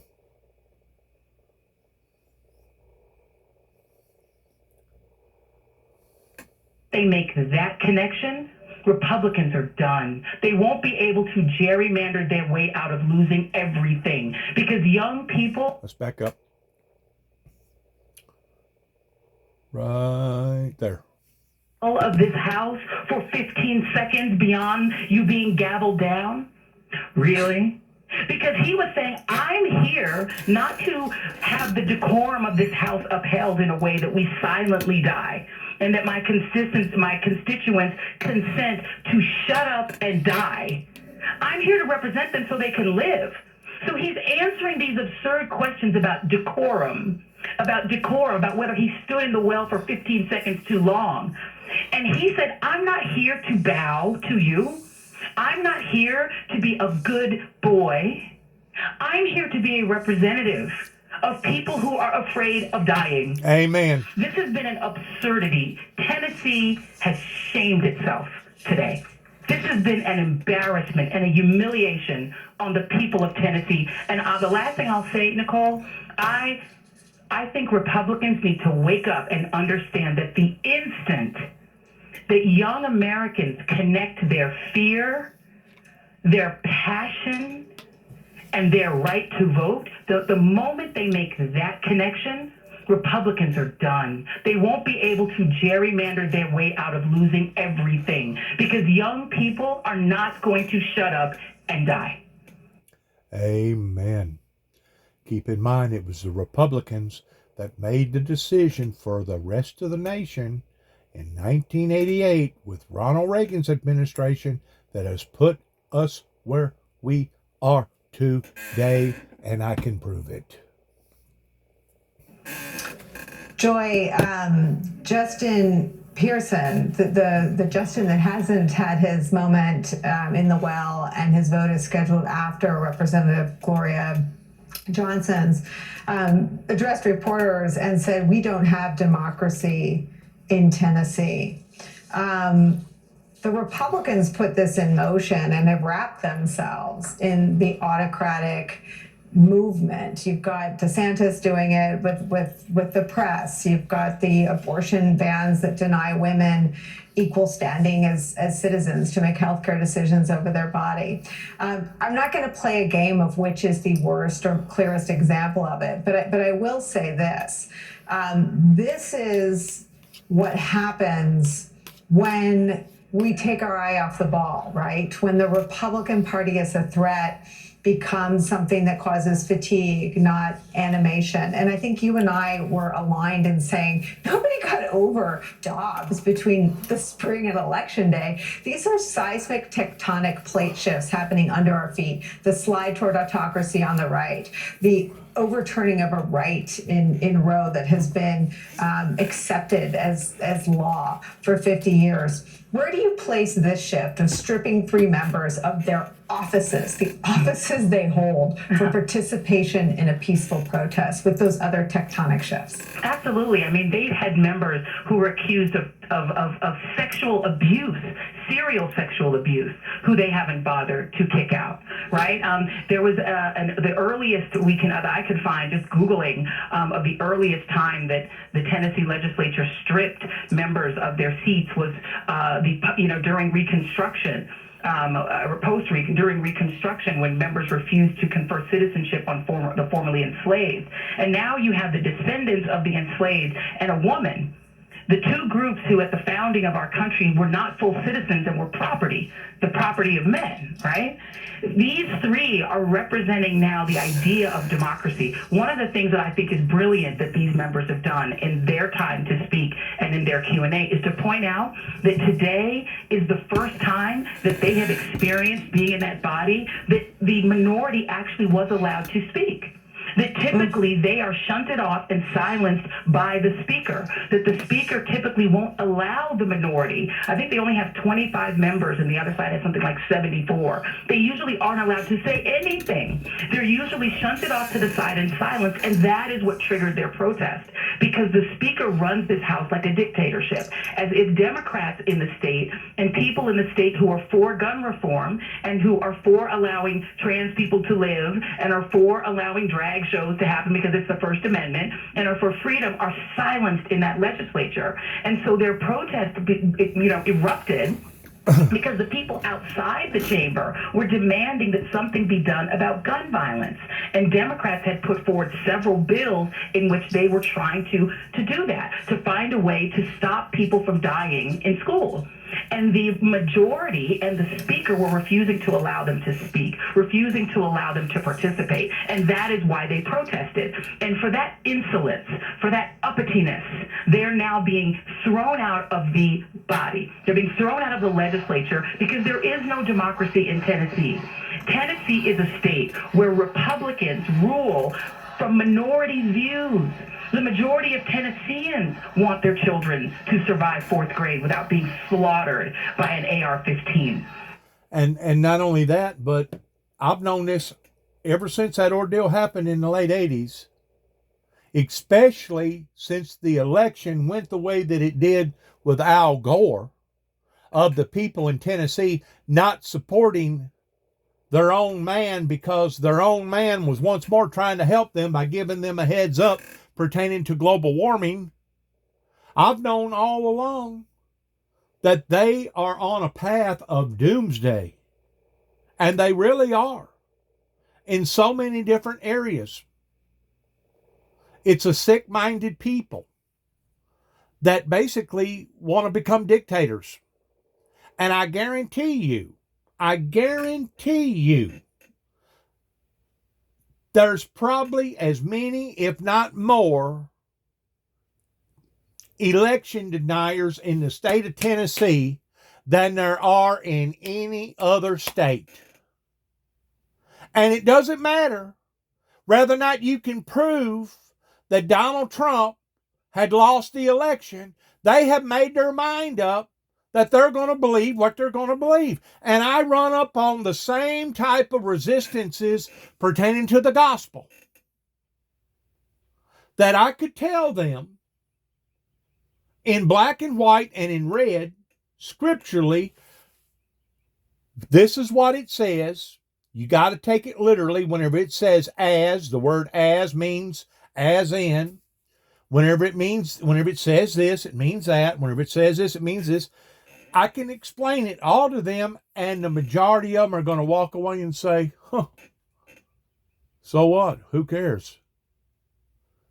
So it goes back to the formality of what Jesus Christ said in his teachings, which was this: if salt has lost its potency towards it no longer being salt, what good is it other than to be trampled down by the foot of man? And that's where we're at. And this has created a stagnation to our people here in the United States that is basically causing the government affairs to basically regurgitate itself up onto its own self by allowing for its own citizens to suffer. To suffer. And these are the people that claim that they're for us. These are the people that claim that they have just as much faith in God and the Lord Jesus Christ as some of us. These are the people that claim that they're looking forward to leaving this earth and going to heaven and living with the Lord Jesus Christ. These are the people that wanted to silence the windmill ministries beginning in 1989 whenever I stepped out, and people that would not support the ministry. They become Jewbee deniers. But the sad thing about it is, now they're not so much attacking me, but they're sitting back sniggering and giggling still at me. And the people that should be sniggering and giggling should be the innocent giggling and sniggering at them because of what kind of morons and idiots that they have proven themselves towards actually being pertaining to bringing this into a safe, secure, civilized society. I don't even think that there was this type of eruptions whenever the red man was here. As a matter of fact, I know it wasn't. Before the European people come over here, there wasn't this type of eruptions going on with different tribal groups all over the country. Yeah, they had incidences. Yeah, there was stuff that went on back then. If you read the history books, they had fights. They had troubles. They had territorial issues, but not nothing like this. If you was to have walked into one of their seminars where they was teaching their children or having worship in their sanity, and you done something like some of these people are doing, there wouldn't have even been a trial, a hearing. There would have been an execution. There would have been enough witnesses that witnessed what happened with that particular person that done whatever he or she done, that within a matter of minutes, if not a few hours, that person would cease to exist. And that's basically what we're going to have to go back to if we're going to get a handle on what's going on in this country.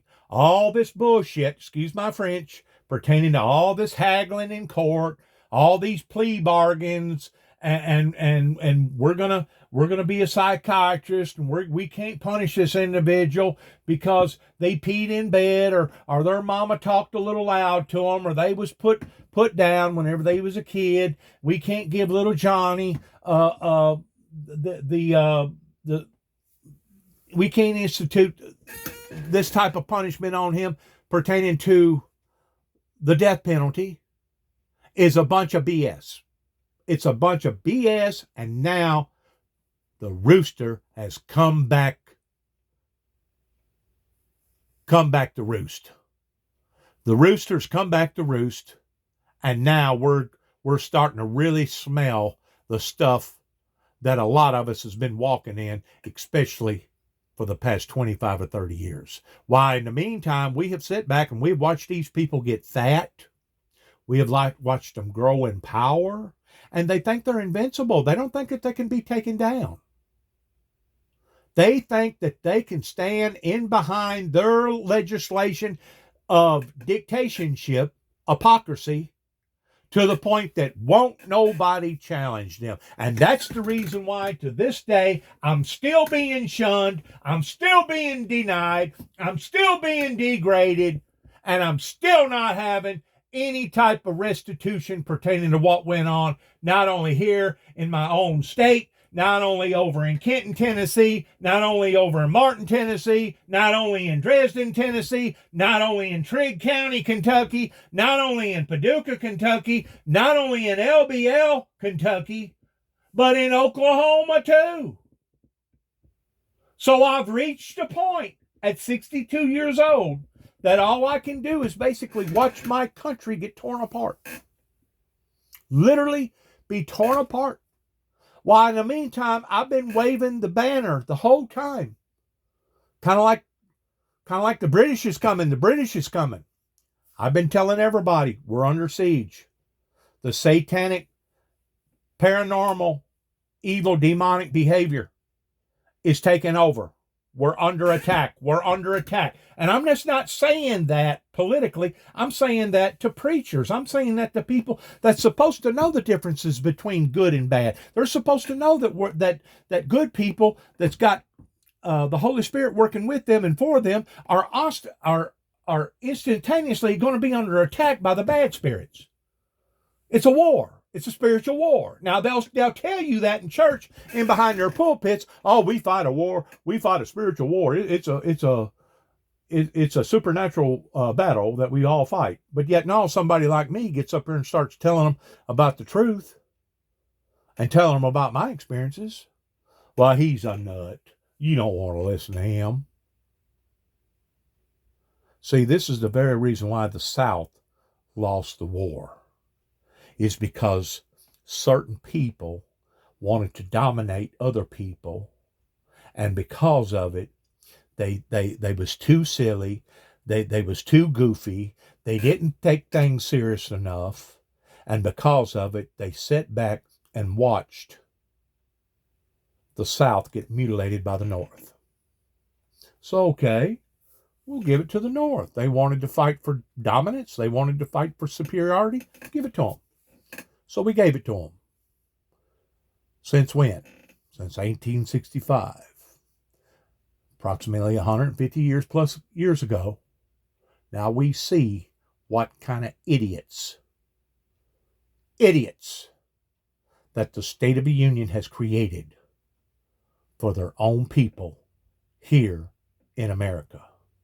And if we, the people, don't take this country back over in whatever means that it takes, and I don't promote violence. I don't.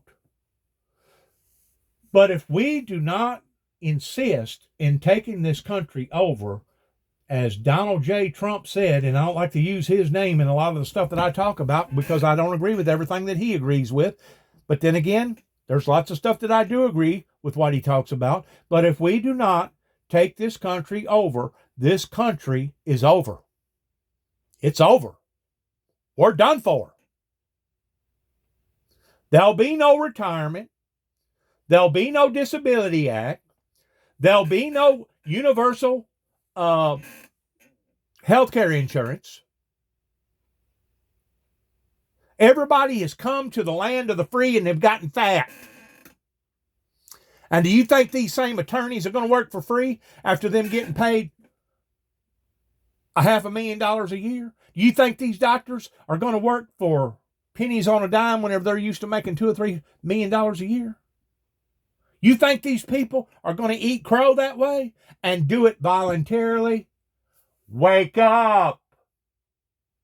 They're not going to give up their positions voluntarily. Right? But they won't pass those laws because they hold the minority view that people should shut up and allow as many guns in the hands of as many people and allow people to die at random. But yet, no, they won't even allow for me to have a sword. Do the math. Do the math in what's going on here. And just shut up and deal with it. And Joy, even before the mass shooting in Nashville, Tennessee, a poll of Tennessee voters had 71% of voters in Tennessee wanting to see legislation passed in their state on background checks, 63% wanting to see legislation passed in Tennessee on red flag laws, and only 34% of Tennessee voters before the mass shooting at the school were for arming teachers. I mean, the three are in a super minority in the state house, but they represent a super majority. Well, yeah, let's bring in bigger guns. Let's bring in cannons. Let's bring in Tommy guns. That's like the solution to the problem pertaining to all the droughts and what's going on with our atmosphere and how we're draining all the oil that these people was obviously climate deniers on. Well, let's just put up all these sprinkling systems, all these irrigation systems, and let all these other people that's on wells, let them suffer, because we'll eventually drain the watering system up underneath our feet. We'll eventually drain that out to the point that now they'll either do without water or they'll have to pay out a lot of money towards drilling their wells even deeper. So that's going to be the solution to the problem, is put in the sprinkler systems and take over the aquadors up underneath our feet. Man, have I ever seen the case where Jesus said, if the blind lead the blind, they shall all leadeth off into the ditch. And unless we're willing to stand up and say, we're tired of being in the gutter because of you. We're tired of losing our shirts because of you. We're tired of you manipulating your laws to the point that now I can't even get out here and get any credit or get a job because of you. You're the one that sold us out. All the jobs went south. You didn't want to take care of your own people, but you still wanted to remain in power. You wanted your cake and eat it too, is what my grandfather used to always say. And you know what? They've been doing just exactly that, and this is proof of it. Majority of Tennesseans. That's exactly right. And the problem is, and we've seen. Let's go on. Let's move on here. They got a very elegant conversation, but I'd like to see the end results, and I don't want my video to be so long that don't nobody even want to care about it or look at it. Because as far as I'm concerned, this is not just Tennessee history being made today. This is actually national history being dealt with today on this level. And it's sad. There is no other word to express it or explain it other than it being shameful and disgraceful. That would restore democracy. You have one guy in Tennessee today fighting for the right to vote and doing it peacefully, threatening nobody. And you had another body that was in Washington January 6th that violently tried to deny the votes that had already been cast. So the contrast couldn't be more striking. What's at stake couldn't be more serious. And I think that we're looking at people of all generations and races that are saying, wait a minute, enough is enough. You know, Rev, something Melissa Murray and Mallory McMorrow and others have said over the course of this broadcast is that you have gun safety voters, and they've been making their voices heard. They include a big number of young people. Maxwell Frost is in the Congress now as the best representative of that. But you also have something Matt Dowd has talked about. You have a rising core of democracy voters. And I think a lot of political consultants may have cynically and inaccurately thought that things like drop boxes and gerrymandering were issues that were too wonky. You now have a whole bunch of people who know that those issues rob them of their policy preferences on guns, on abortion, on all sorts of issues. What do you do as a majority party? What does this White House do? What does the Democratic Party do with this large coalition of pro-democracy voters? They make themselves the party that represents them. They make room for them. I think what a lot of people that thought that the drop boxes and other mechanisms was too wonky didn't understand that we're in a technological age where people can Google up how to do anything. They're talking about back in the day when they could easily make it difficult for people to understand how to use drop boxes or the like. So it was not as difficult as they thought, because everybody has right in their hand in their phone. How do I do this? How do I do that? Where is this drop box? Where is that? So I think that they are living in times that are gone, including the time that people will sit by and allow the box to be undermined. And mind you, when we look at this issue, when we look at this situation in Tennessee, the reason I'm saying is intergenerational and interracial, we're talking about whites that were killed. We're talking about a Christian school that had to pass street. And they don't want their elected legislators to raise protests about those guns. So we've been saying for years, you'll start with black, or you'll start with Latino, but soon it'll come home. And I think that it has come home to Tennessee that they prefer guns over other folks' children. And that is a message that you'll see being protested at that State House peacefully this evening. Rev, thank you very much I know you were not planning to join our coverage today. We started looking for you as soon as we saw this unfold, and we're so grateful to you that you popped on and joined us. Thank you so much. Let me bring into our coverage Congressman Steve Cohen of Tennessee. He's the only Democrat who represents the state in the House of Representatives. Tennessee State Representative Justin Pearson also happened to be a former intern for Congressman Cohen. Congressman, thank you so much for joining us. Your thoughts on what's unfolding today in your state? I served 25 years in the Tennessee State Senate, and I served in that body where they're talking now when I was a Constitutional Convention delegate in 1977.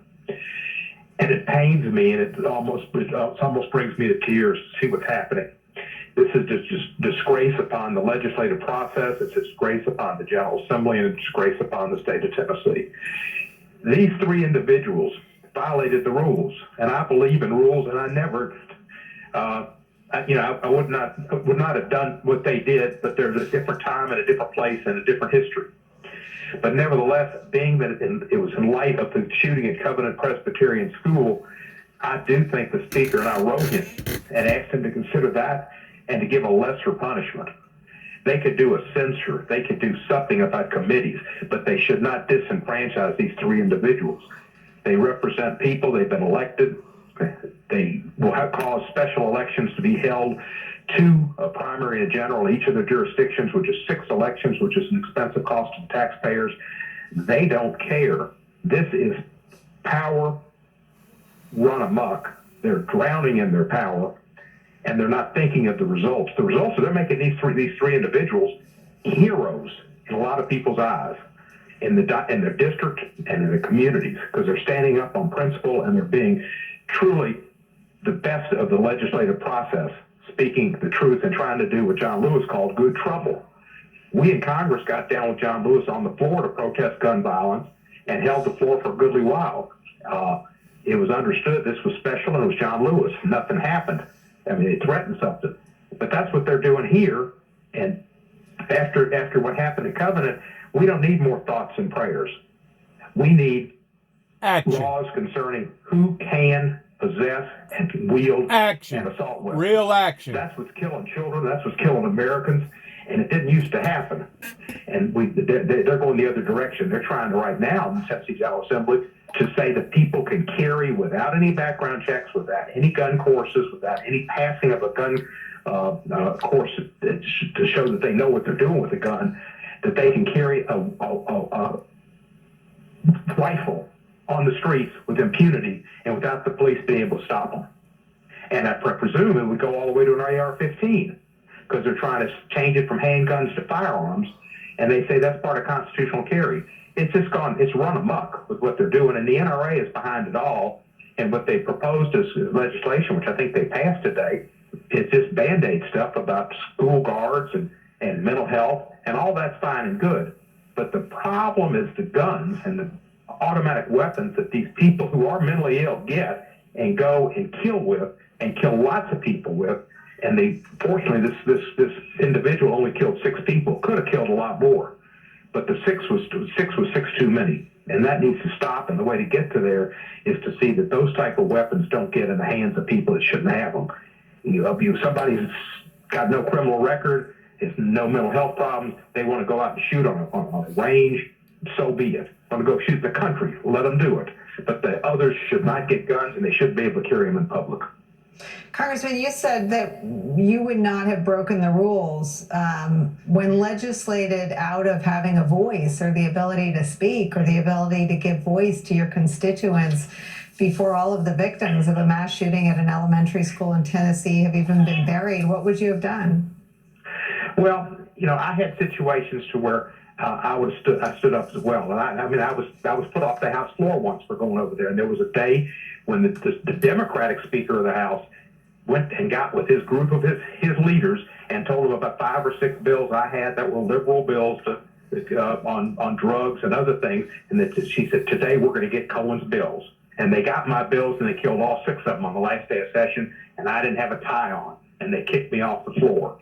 I mean, I know what can happen in there, and it was old Democrats and it's new Republicans, and they have no concern about new ideas or people speaking up and speaking in a different level, at different issues, and have different opinions than the majority have. And the majority is basically a rural, very conservative group that doesn't really respect the people that are in the cities. Memphis, Nashville, Knoxville, and Chattanooga all have some pockets of blue portions of them.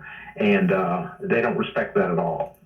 Are you embarrassed to see your state on the world stage like this? Amen. Most embarrassed. And I served 25. I look at that Capitol. I spent 25 years serving in that Capitol.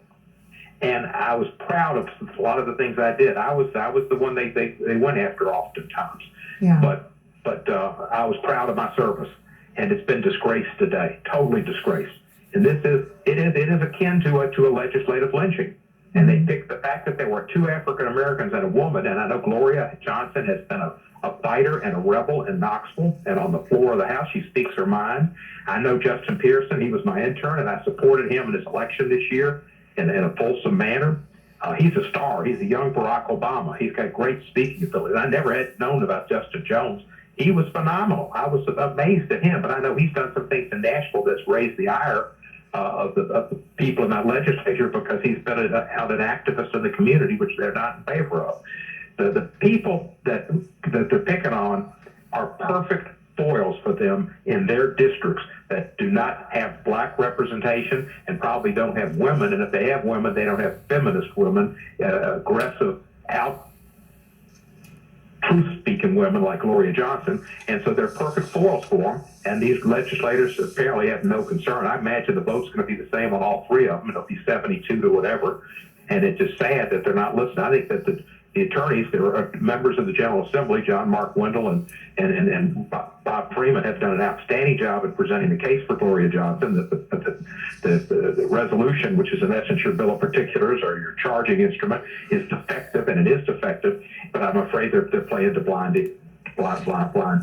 eyes and deaf ears. Congressman Steve Cohen of Tennessee, thank you very much for joining our coverage. Mallory, let me come back to you. I think you learned and maybe were even surprised that your moment became indelible in the political conversation. It feels like there have been a couple of moments today that will be indelible in the political conversation. What should happen tomorrow?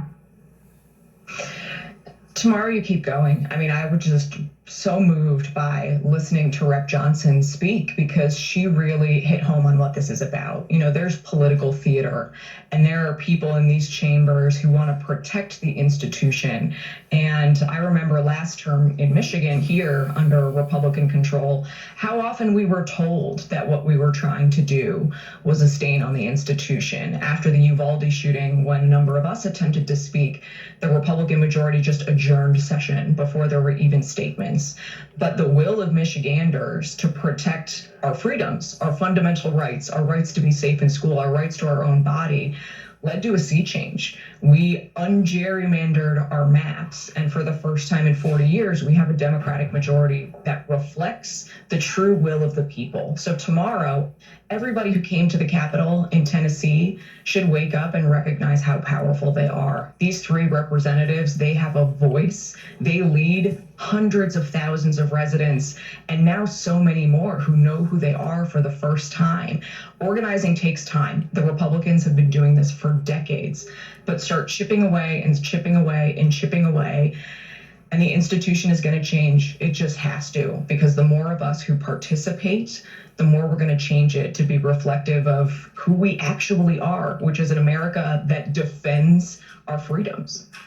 Rick, what I think should happen, and I'm not sure this will happen, but every Republican office holder should have to answer whether or not they agree with the Speaker of the Tennessee House in expelling 3 members for participating in a peaceful protest. I agree. You should ask them all, and whether they believe, in this case, in the tyranny of the majority to expel people. The irony, of course, is that Republicans have been complaining for years about the censoring of conservative voices. These are Republicans that are censoring liberal voices. Now, you didn't ask me to do this, but I'm going to do it because there's some sunlight here today, which is the fact that we're covering this and that millions of people can watch this, can watch the suppression of democracy. 25 years ago, that wouldn't have been possible. No one would have known about it. And this is the beginning of a kind of realignment that we're talking about, that voters would say, gee, you're against abortion, you're for AR-15s being carried. I'm not a Republican. You're against democracy. And so there's a majority of people that are in favor of gun rights, that are in favor of choice. People should say, well, I want representatives that represent those points of view. I'm not seeing that in Tennessee today. And that is the beginning of the change that Joy was talking about. And I think that's what we saw in Wisconsin, that's what we saw in Michigan, and that's what we will continue to see. You know, I want to, Matt Dowd, are you still with us? We lost Matt Dowd. I mean, it's something that I keep thinking about as I, you know, I was obviously once a Republican, but you see this, it's not a tiptoeing away from what people thought the party was. There are these grand lurches away. It's a blunder. The DeSantis has like the touch of a sledgehammer, right? You know, bashing access to the press, to any sort of oversight of what he does. You see this in Tennessee, bashing. They have a supermajority. What's the threat that these representatives have to them? They have a super majority. They can't even speak. It's the overreach that I think makes the political realignment you're talking about possible. Yes, it's the overreach. And again, think about history. I mean, there was a time when the Republican Party wasn't anti-abortion so completely as it is now, wasn't pro-guns the way it is. I mean, we talked about the, Roe v. Wade being passed in 1973. It was really the Nixon administration that then realized this is something that could be a winner for us. I mean, there's nothing kind of ideological about it. It's about winning elections. And I think that's what small democracy is. Democracy means the people rule. So if people begin to see, I want people that represent my point of view, I will go out and vote, and then democracy will rule. And Mallory, that happened in Michigan in pretty quick order. But it didn't. I mean, it was 40 years of Republican rule in the legislature. So I think that a lot of the news coverage, and I think this is important right now, that the news stories are quick, but the work takes a lot of time. We know that, abortion is a perfect example of anti-abortion activists worked from the day Roe was decided to overturn it. So it's going to take time, but we can make those steps every single day. And then a change like Michigan is going to happen everywhere. Thank you so much to you, Mallory, to you, Rick, to everybody who joined our breaking news coverage. This is not what we thought we were going to be doing. So if you saw us, if you saw behind the curtains today, it was our efforts to bring you this story uninterrupted with the best voices we could muster. Thank you for letting us into your homes on a day like today. We're grateful. The Beat with Jason Johnson in for Ari starts right now. Hi, Jason. Thanks so much, Nicole. Welcome to The Beat. I'm Jason Johnson in for Ari Melber. These are live pictures of the Tennessee House floor, where debate is underway over an extraordinary and controversial push for Republicans in the State House. Let's go forward. Let's see if we can't get a vote here on this second vote real quick. I mean, this is dragging on a whole lot longer than what I anticipated. I mean, a lot of this stuff is being said, which is good, but let's get on with what's going on here.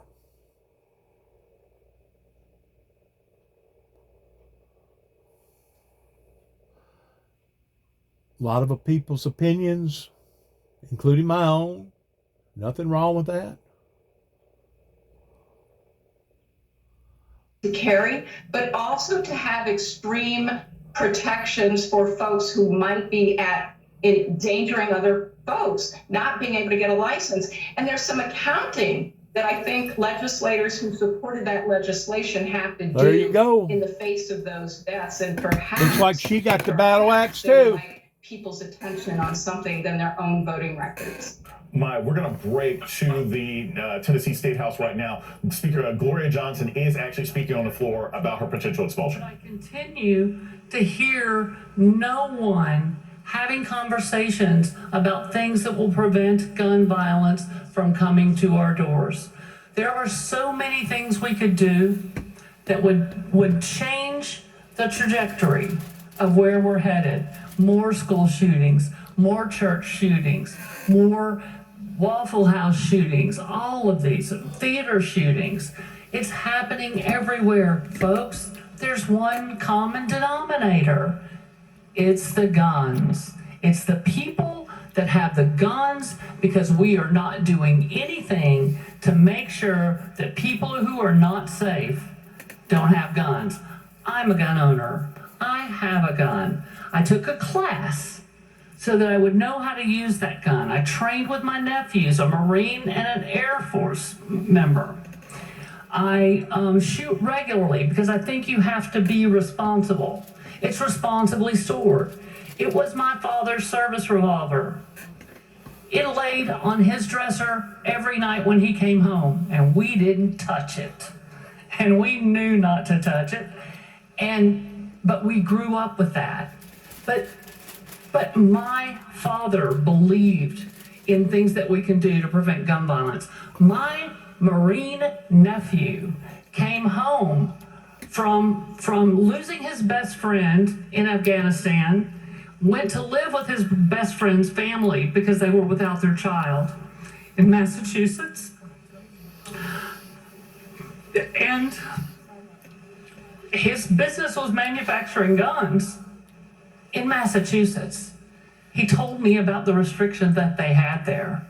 And he said, as a gun manufacturer, these are protecting us. These are protecting kids. I sat down with him for hours to talk about what things made sense to you guys as manufacturers and what things did you think were a bridge too far. Not only did he talk to me about it, but he collectively got online with a lot of his colleagues in the same sort of business and sought agreement from all of them. This is the way we get to solutions. But we've got to have those conversations. We have got to be allowed to stand up and speak for our constituents. And we have to welcome this younger generation who might do it a little bit differently, but they are fighting like hell for their constituents. And that's what they sent them here for. That's what they're doing. It's gonna look different, you guys. The next generation always does. Respect the human dignity of every citizen in the state of Tennessee, and not just the ones that look like you, and not just the ones that agree with you. We've done so much damage up here to vulnerable communities this year, and now we're doing damage by not addressing the concerns of the families and the children. I cannot tell you how many phone calls I got from Republicans and Democrats and independents from my district saying thank you. And from outside of my district in Knox County, from many of my colleagues on the other side of the aisles districts, Republicans I heard from. We want action. Our hearts compelled us to come up here for action. We need to allow people to speak for the 70,000 folks that sent them here. And earlier when my colleague said 200,000, he was talking about the combined total of the three of us. That's what he was talking about. So be careful about putting words in people's mouth. I have words.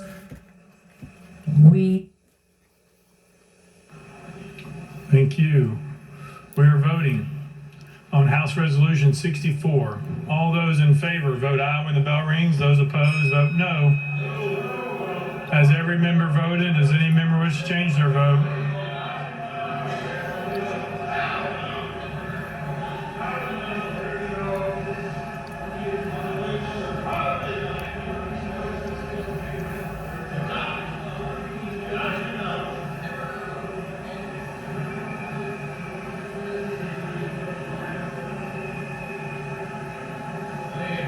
Has everybody voted? Does anybody wish to change their vote?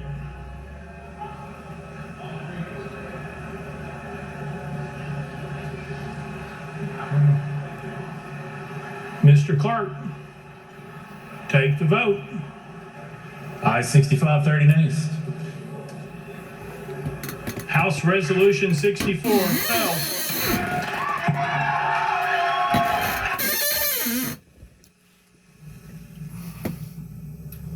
Voted to expel. All right, now let's bring in NYU law professor Melissa Murray. You just saw that the House resolution failed. Melissa, what is your reaction to what we see going on in Nashville right now, above and beyond the tragedy of another state not adequately handling gun violence, even these votes and these processes? What's your first reaction? Well, I think it's heartening that she had this response. At least some of her colleagues seem to be concerned about what she's saying. I will note it'll be very telling if we see the same response when they take up the vote for Representative Pearson, who is a very different kind of state legislator. Let's go forward. Let's try to shorten this up a little bit here. We know what's going to be said. We've already heard it.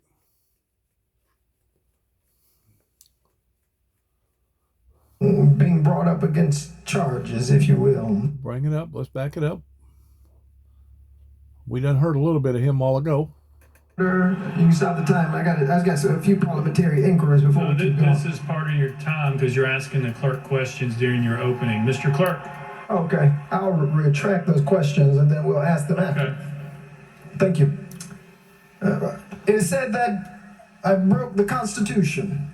Article 2, Section 12, saying that each house has its own proceedings and you can punish members and things like that. Again, never informed about even these proceedings, denied due process, didn't know anything about this. I was never given an overview of these rules or informed the speaker, the chief clerk. Nobody reached out saying, hey, this is what you can expect. I've been serving officially District 86 for 10 days since our swearing in. I was sworn in the day of the Covenant shooting. And now being brought up against charges, if you will, that we broke the Constitution. Told in paragraph 2 that members of this assembly have permanent rules of order. Now, when did we sit down and we talk about these rules? I think they were voted on before I got here and was appointed by the Shelby County Election Commission. Was told that we were crowding around the clerk's desk, and I got to be honest with you, I just realized they're talking about this desk and not the one up there. It's a lot of things that are in these resolutions that seem to assume a lot of knowledge about what I am supposed to know or what we are supposed to know without real facts about what we have been provided information about. I'm told that I did knowingly and intentionally bring disorder and dishonor. Knowingly and intentionally bring disorder and dishonor. When we went up between bills, I walked to this hallowed house near this well, went up between bills after not being called on during welcoming and honoring to say we've got to listen to the people. We've got to do something. We've got to take action on gun violence. We've got to elevate this issue in order that we can create the necessary change that we need, because we're exercising, and I exercised our First Amendment right. We're being told that that deserves an expulsion from the House because it broke a permanent House rule. And still, when we learn that a member of this body broke a permanent House rule in order for a video to be shown, there was no discussion even about what potential retributions might exist. If rules will be sacrosanct, if rules will be the end-all and be-all of this House, then that needs to apply equitably to everyone. But there is something that tells me it is not the rules being broken, it was what we were advocating for that folks have gotten very upset about. That we were advocating for people who have been murdered in our communities. We're advocating for people like my own classmate, Larry Thorne, who was slain by gun violence. We're advocating for people who are suffering in our communities. We're told in this resolution that I proceeded to disrupt the proceedings of the House of Representatives from approximately 10:50 until approximately 11:42. And my fiance, she's a lawyer to be, and I have to tell you, if you go back, and this is one of the questions that I have, and we can start working on pulling up, if you look at the video, at 10:50 a.m., this House is in recess. And the question that I'm pondering is it possible for House members to break permanent rules of order when the House is in recess?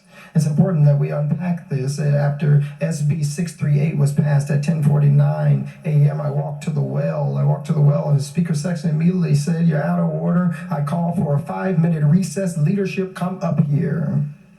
There was no disruption of any House proceedings or business. We were in a recess where members were relaxing, went for walks, left the chambers, ignoring the cries of people asking for gun reform, asking to end gun violence.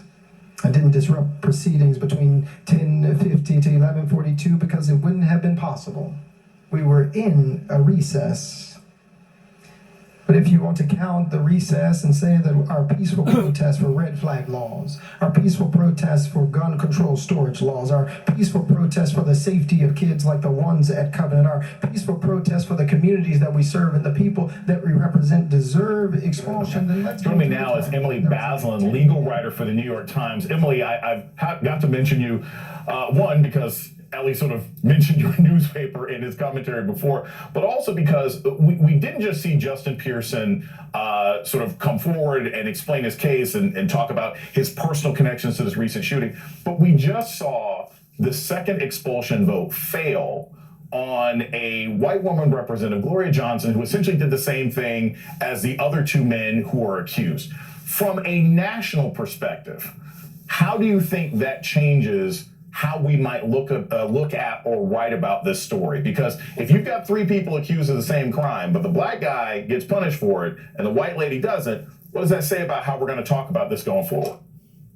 I mean, it should very deeply affect how we talk about this going forward, because we're talking about different kinds of punishment for people who did the same act, and the difference is race and gender. And the punishment itself just seems so clearly disproportional, right? I mean, that's the problem here. There's a question about whether the Tennessee House has the power to do this, but even if they do have that power, they are permanently expelling people who committed what seems like a minor rule violation. Then if you add on top of that a discrepancy in the way you treat a black man versus a white woman, that seems really, it should be shocking, and it seems really incendiary.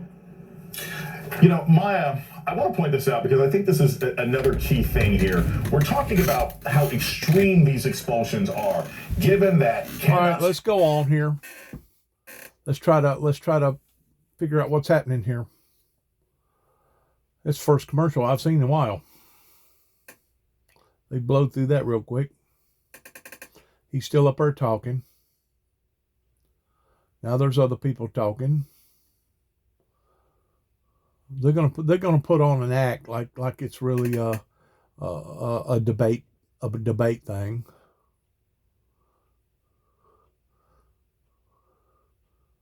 Thousands of young people. These are the largest protests that we've seen in Nashville in over a decade. And it is so shameful. It's morally insane that a week after a mass shooting. See, the power lords in Tennessee, they basically rule Tennessee.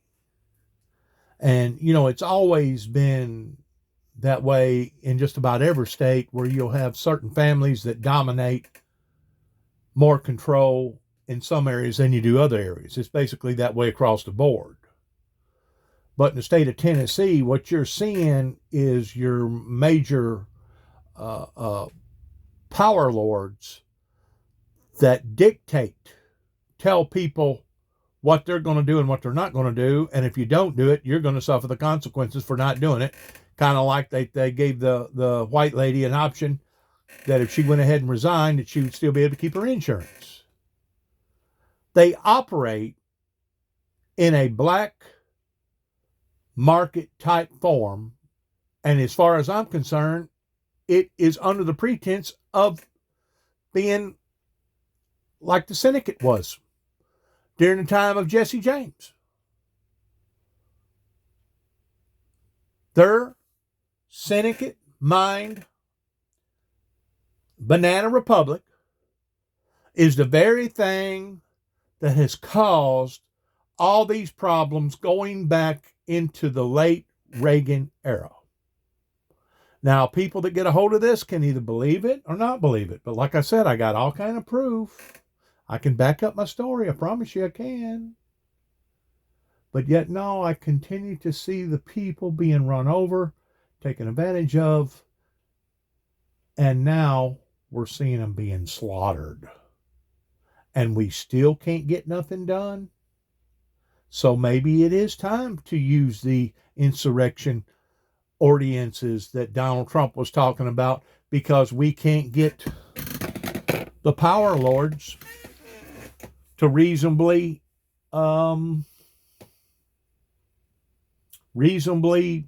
stay within the frame of reality towards what everybody's dealing with. Proof is in the pudding. Proof is in the pudding. If this would have been in some other country towards all this stuff that the American people, and it's really, it's almost like opening up the same womb. You know, it started out, it was bad. We kind of overlooked it, didn't want to talk about it. Then it happened again. Oh my God, it happened again. And it, you know, we went through this, I guess you'd call it kind of like shock and awe. We went through the shock and awe. I think it was the Mr. Bush Sr. that talked about shock and awe. We went through this shock and awe with all this gun violence, to the point that people become callous to it. They did. They become callous to it. It become old hat. And it hasn't been until just recently, I think maybe it was the Texas deal that maybe put such of a bad taste in people's memories, in how that a group of cops would just stand there and let children just be massacred for over an hour. And then, as we have seen other shootings, especially dealing with children, it's affecting people's psychic. It's affecting their psychological well-being. And whenever this starts affecting people's psychological well-being pertaining to their consciousness, then, and only then, we might be able to make some sort of restitution in having a solution to the problems. But what the state of Tennessee today is doing is throwing salt in that very same womb that's now making the womb even more sensitive, and making the womb even become more infestering because of what the House of Representatives in the 113th General Assembly is doing. Absolutely off the chart towards normalcy. I never would have thought that I would have seen anything like this in the state of Tennessee. But then again, we're talking about a state that basically had the Night Riders over in Reelfoot Lake. That was nothing more than a bunch of vigilantes. And then again, we're talking about a group of people that created the Ku Klux Klan. You got old money, old ways, old thinkers, people that don't want to let go of old ideals in the state of Tennessee, and I continue to keep saying that again and again and again, that, yeah, we're in the 21st century, but a great deal of them around here still thinks like there was in the 20th century, or maybe even the 19th century. It's prejudicism. They don't want to wake up to reality. They don't want to conform. Like I said, you can preach to them until you're black and blue in the face, and it's not going to do no good. It ain't going to do no good to go knocking on people's doors. It ain't going to do no good to start passing out pamphlets. I done all that stuff back whenever the ministry first got started. I built or had an apocalypse model built in the back of my truck, and basically was run out of town. I was run out of town to the degree that I was told to get off the radio station. I had to forfeit my job because I refused to take that out of the back end of my truck. And I was basically blackballed by dozens of churches around here in the early 80s and in the early 90s because of that in which what I was preaching. Once more, people in this area become obsessed with the latter part of the verse where it talks about a purging versus the first part of the verse, because the whole verse in Revelation chapter 6, verses 3 and 4 is a bittersweet oxymoron verse. It talks about a good thing, but it also talks about a bad thing. Well, they judged me off of the bad part of the verse on the latter end. They judged me for that, and they tried to put me in the same category as the extremist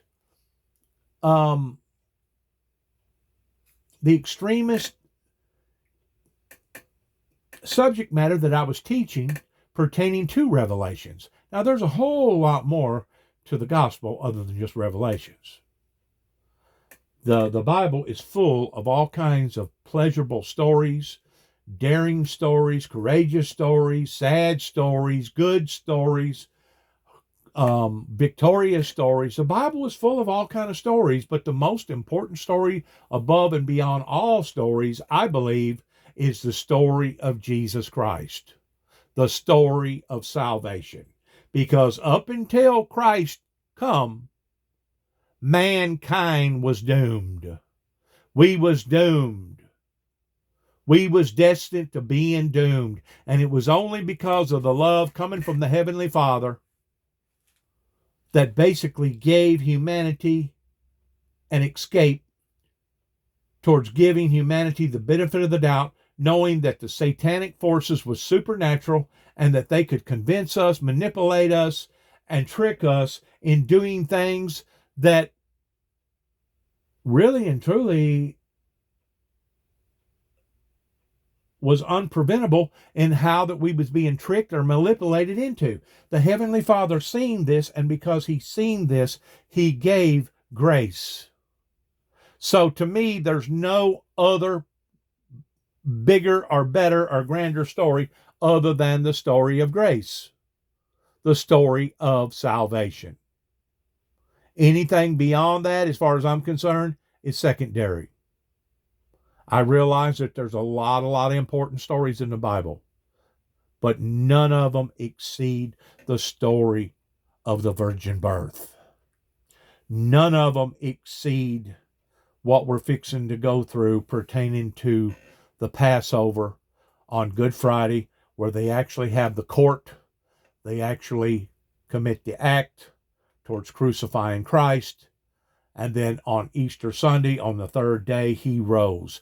To me, there is none other comparable story in history that can come close to that. Based upon 1,000 different categories. A category from love, a category from sacrifice, a category from discipline, a category from this category. Under 1,000 different categories, there's no other story that can come close to the story of the salvation plan for man. Now it's up to us and whether or not we want to choose that story and believe in that story and live by that story. In the meantime, people such as myself and others, as you have seen, gets persecuted, gets executed, some of us, and some of us gets put into being compartmentalized as far as I'm this way, I'm that way, I'm that way, I'm this way, I'm this way, I'm that way. And the whole time, instead of them judging me, they need to judge themselves. Because I found out just recently, being open and honest with people don't necessarily always pay for your good. Especially whenever they're not real and they're only playing with you and trying to entrap you to begin with. So the Christian society out here has to do just exactly what the scripture says that they're going to do in the last days, for it says that they will entrench themselves. In other words, they will become hunkered down, dug in. The true Christians will hunker down, because they understand the formalities and the implications of standing up for various things, that you're going to be knocked down, bruised, insulted, demonized, and dehumanized for doing so. And that's exactly what we're seeing today towards these three individuals that have stood up for the good measure and the goodwill of the people. And basically this body has cruelly, insensitively publicly persecuted, and now prosecuted these people by dismembering them in their obligations towards the people. In addition to basically firing them, and now they'll have to look for occupations elsewhere or money coming from other means, simply because they was trying to do the right thing in the eyes of the people. So let it be said, so let it be done, so let it be written, so all the above. Today is one of the saddest days that I didn't think would compass what went on about 2 days ago with Donald J. Trump up in New York City, but today is even going to compass that, and it's going to compass what went on during the event of Texas, whenever the sergeant of arms stood idly back and didn't do his job. How much more can the American people take? How much more do we have to put up with? It's insulting, it's degrading, it's demoralizing in every aspect you can think of. For time conscious sake, I'm going to break this off. I'm pretty sure we're going to see and hear the exact same thing. This will probably go on now in news probably for the next 2 weeks. This will be something that'll be written up in the history books because it has made national news. And if it's made national news, I'm sure it's going to make international news. So this is something that people can look at, analyze, dissect, I'm pretty sure it'd be flipped 1,000 different ways, and everybody's going to have their opinion about what's went on today. But the bottom line is what the woman was said a while ago that basically got impeached or had her job taken away. The narrative all goes back to the same thing, which is guns. I agree with that, but even digging deeper than that, the narrative goes back to the human concept of evil, just as I predicted in 2005, towards a bloody road ahead, towards trying to warn the people and give out advisories to the people that the way and the direction that the people was going was the wrong direction, and we was going to suffer the consequences on account of it. And guess what? Guess what? We're seeing that unfold today right in front of our very eyes. Thank you for listening. Good luck to each and every one of us. We want to say God bless you, God bless America, and God bless our troops in our endeavors towards where we go from here. We want to pray for these situations that are basically flaring up, kind of like a blaze flaring up, regardless whether it's the Donald Trump flare up, or it's now the Tennessee impeachment flare up, or it's the school children being shot flare up, or the gun legislation flare up, or all the other flare ups. I think in total there's probably 1,000 flare ups that's going on right now at the same time simultaneously here in America, not counting all the flare ups that's going on worldwide. And to be quite honest with you, it's been overwhelming. It's been overwhelming to sit and track it, analyze it, dissect it, and monitor it. I can only imagine from the aspect of some of the media people that have to keep up with this on a day-to-day routine. It's bound to be mind-blowing for them. It is. It's bound to be. I don't care how strong they are. I don't care how well they get paid. I don't care how much money that they give them. The human mind and the human emotion can only take so much. And once you exceed that, then you start working on people's psychiatricness pertaining to their psychic.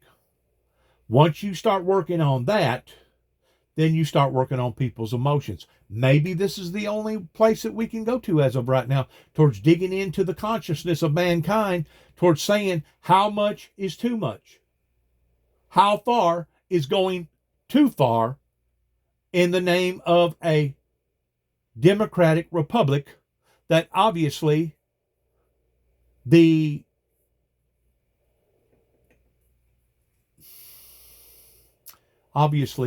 has been some failures, just like Pence said, there has been some mistakes made that are now surfacing to the American people's eyes.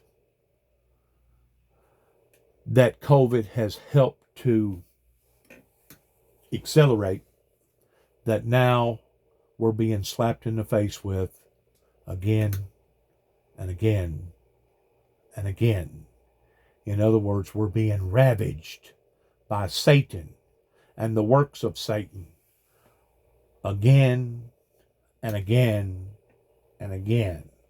And the first thing I think of whenever I mention the word ravaged is that's the word that they used in the movie Gladiator whenever Russell Crowe's wife and his child got captured and they basically raped her again and again. And according to the movie, she mourned like a whore and his son squealed like a coward or a pig as they was ravaging them again and again and again. That's what the situation looks like to me of what's happening to America right now. We are being ravaged. And we're going to continue to get ravaged until there is a true Holy Ghost anointing revival that will come out of all this ravaging. Good luck to each and every one of us. God bless America. God bless our troops. And as we have said before, we'll say again, shalom to all of those who believe in a better tomorrow through and because of the Lord Jesus Christ of Nazareth.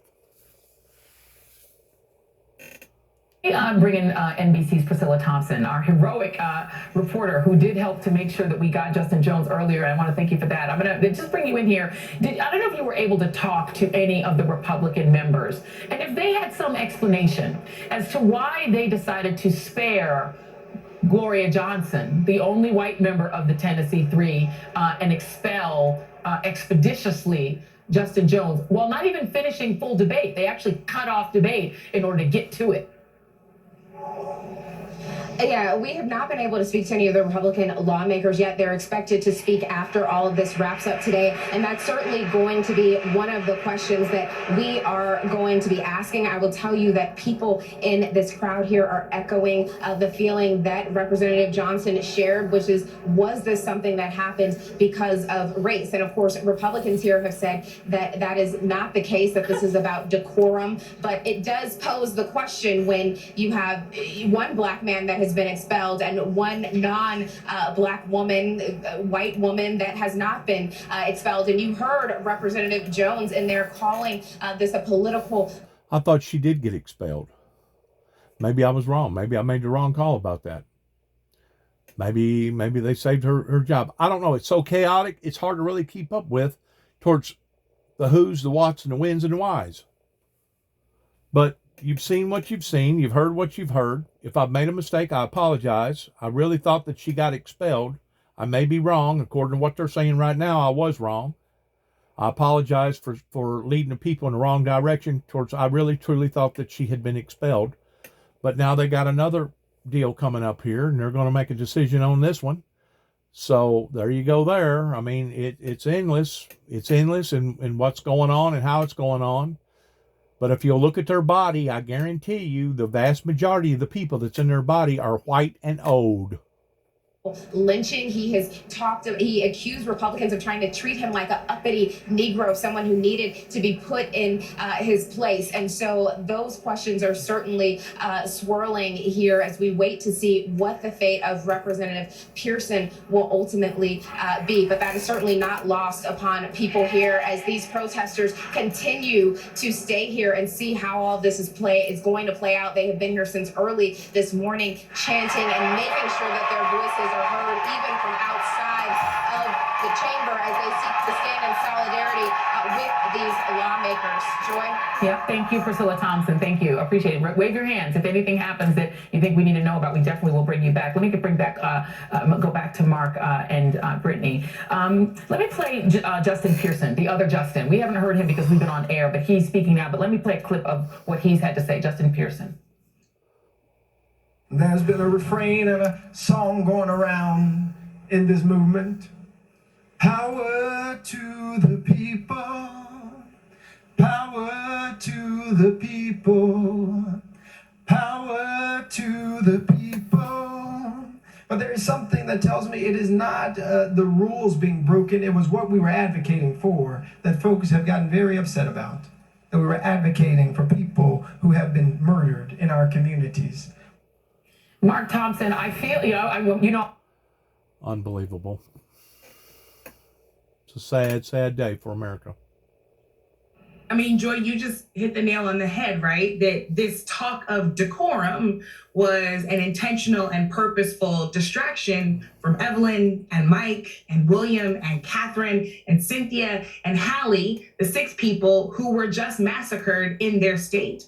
6 people who represent families and neighborhoods and communities that are supposed to be represented with love and care by those who sit in that chamber. But instead, they use decorum as a distraction, not just because they don't want to do anything about it or they can't do anything about it, but because the money that lines their pockets does not allow them to do anything about it. When you are bought and sold by the NRA, you're not particularly going to put yourself in a position that would stop these kind of massacres. And frankly, this is not the first first kind of massacre we've seen of children. I remember thinking after Sandy Hook that if this did not transform gun control across this country, then we are not going to turn back now, unfortunately. That if the massacre of those children was not enough, then the massacre of any children would not be enough. And as a former teacher, I remember teaching my third graders in Washington, D.C. about Dr. King, about the importance of justice, about the importance of doing what Representative Pearson talked about, ensuring that the movement for justice doesn't die, because you can't kill the heart for justice. I also remember teaching them what Dr. King said about being aware rather of those who are more committed to order than they are to justice. That's exactly what we've seen in this chamber today. And that commitment to order is a shield to make sure that their pockets stay aligned and that their real constituents, the NRA and the gun lobby, stay happy with that. Amen. And then Mark, and then they will go to church on Easter Sunday and pretend to be holy, knowing in their hearts that they have lost control of their children. Because to your point that you made, Mark, those little woke people outside of there are young, they are white. And that is the reason they don't want history taught in our schools, because they have lost control of their children, because their children are smart enough to want to live. Your thoughts? I'm going to give you the last word, Reverend. Good luck to all of us. Shalom.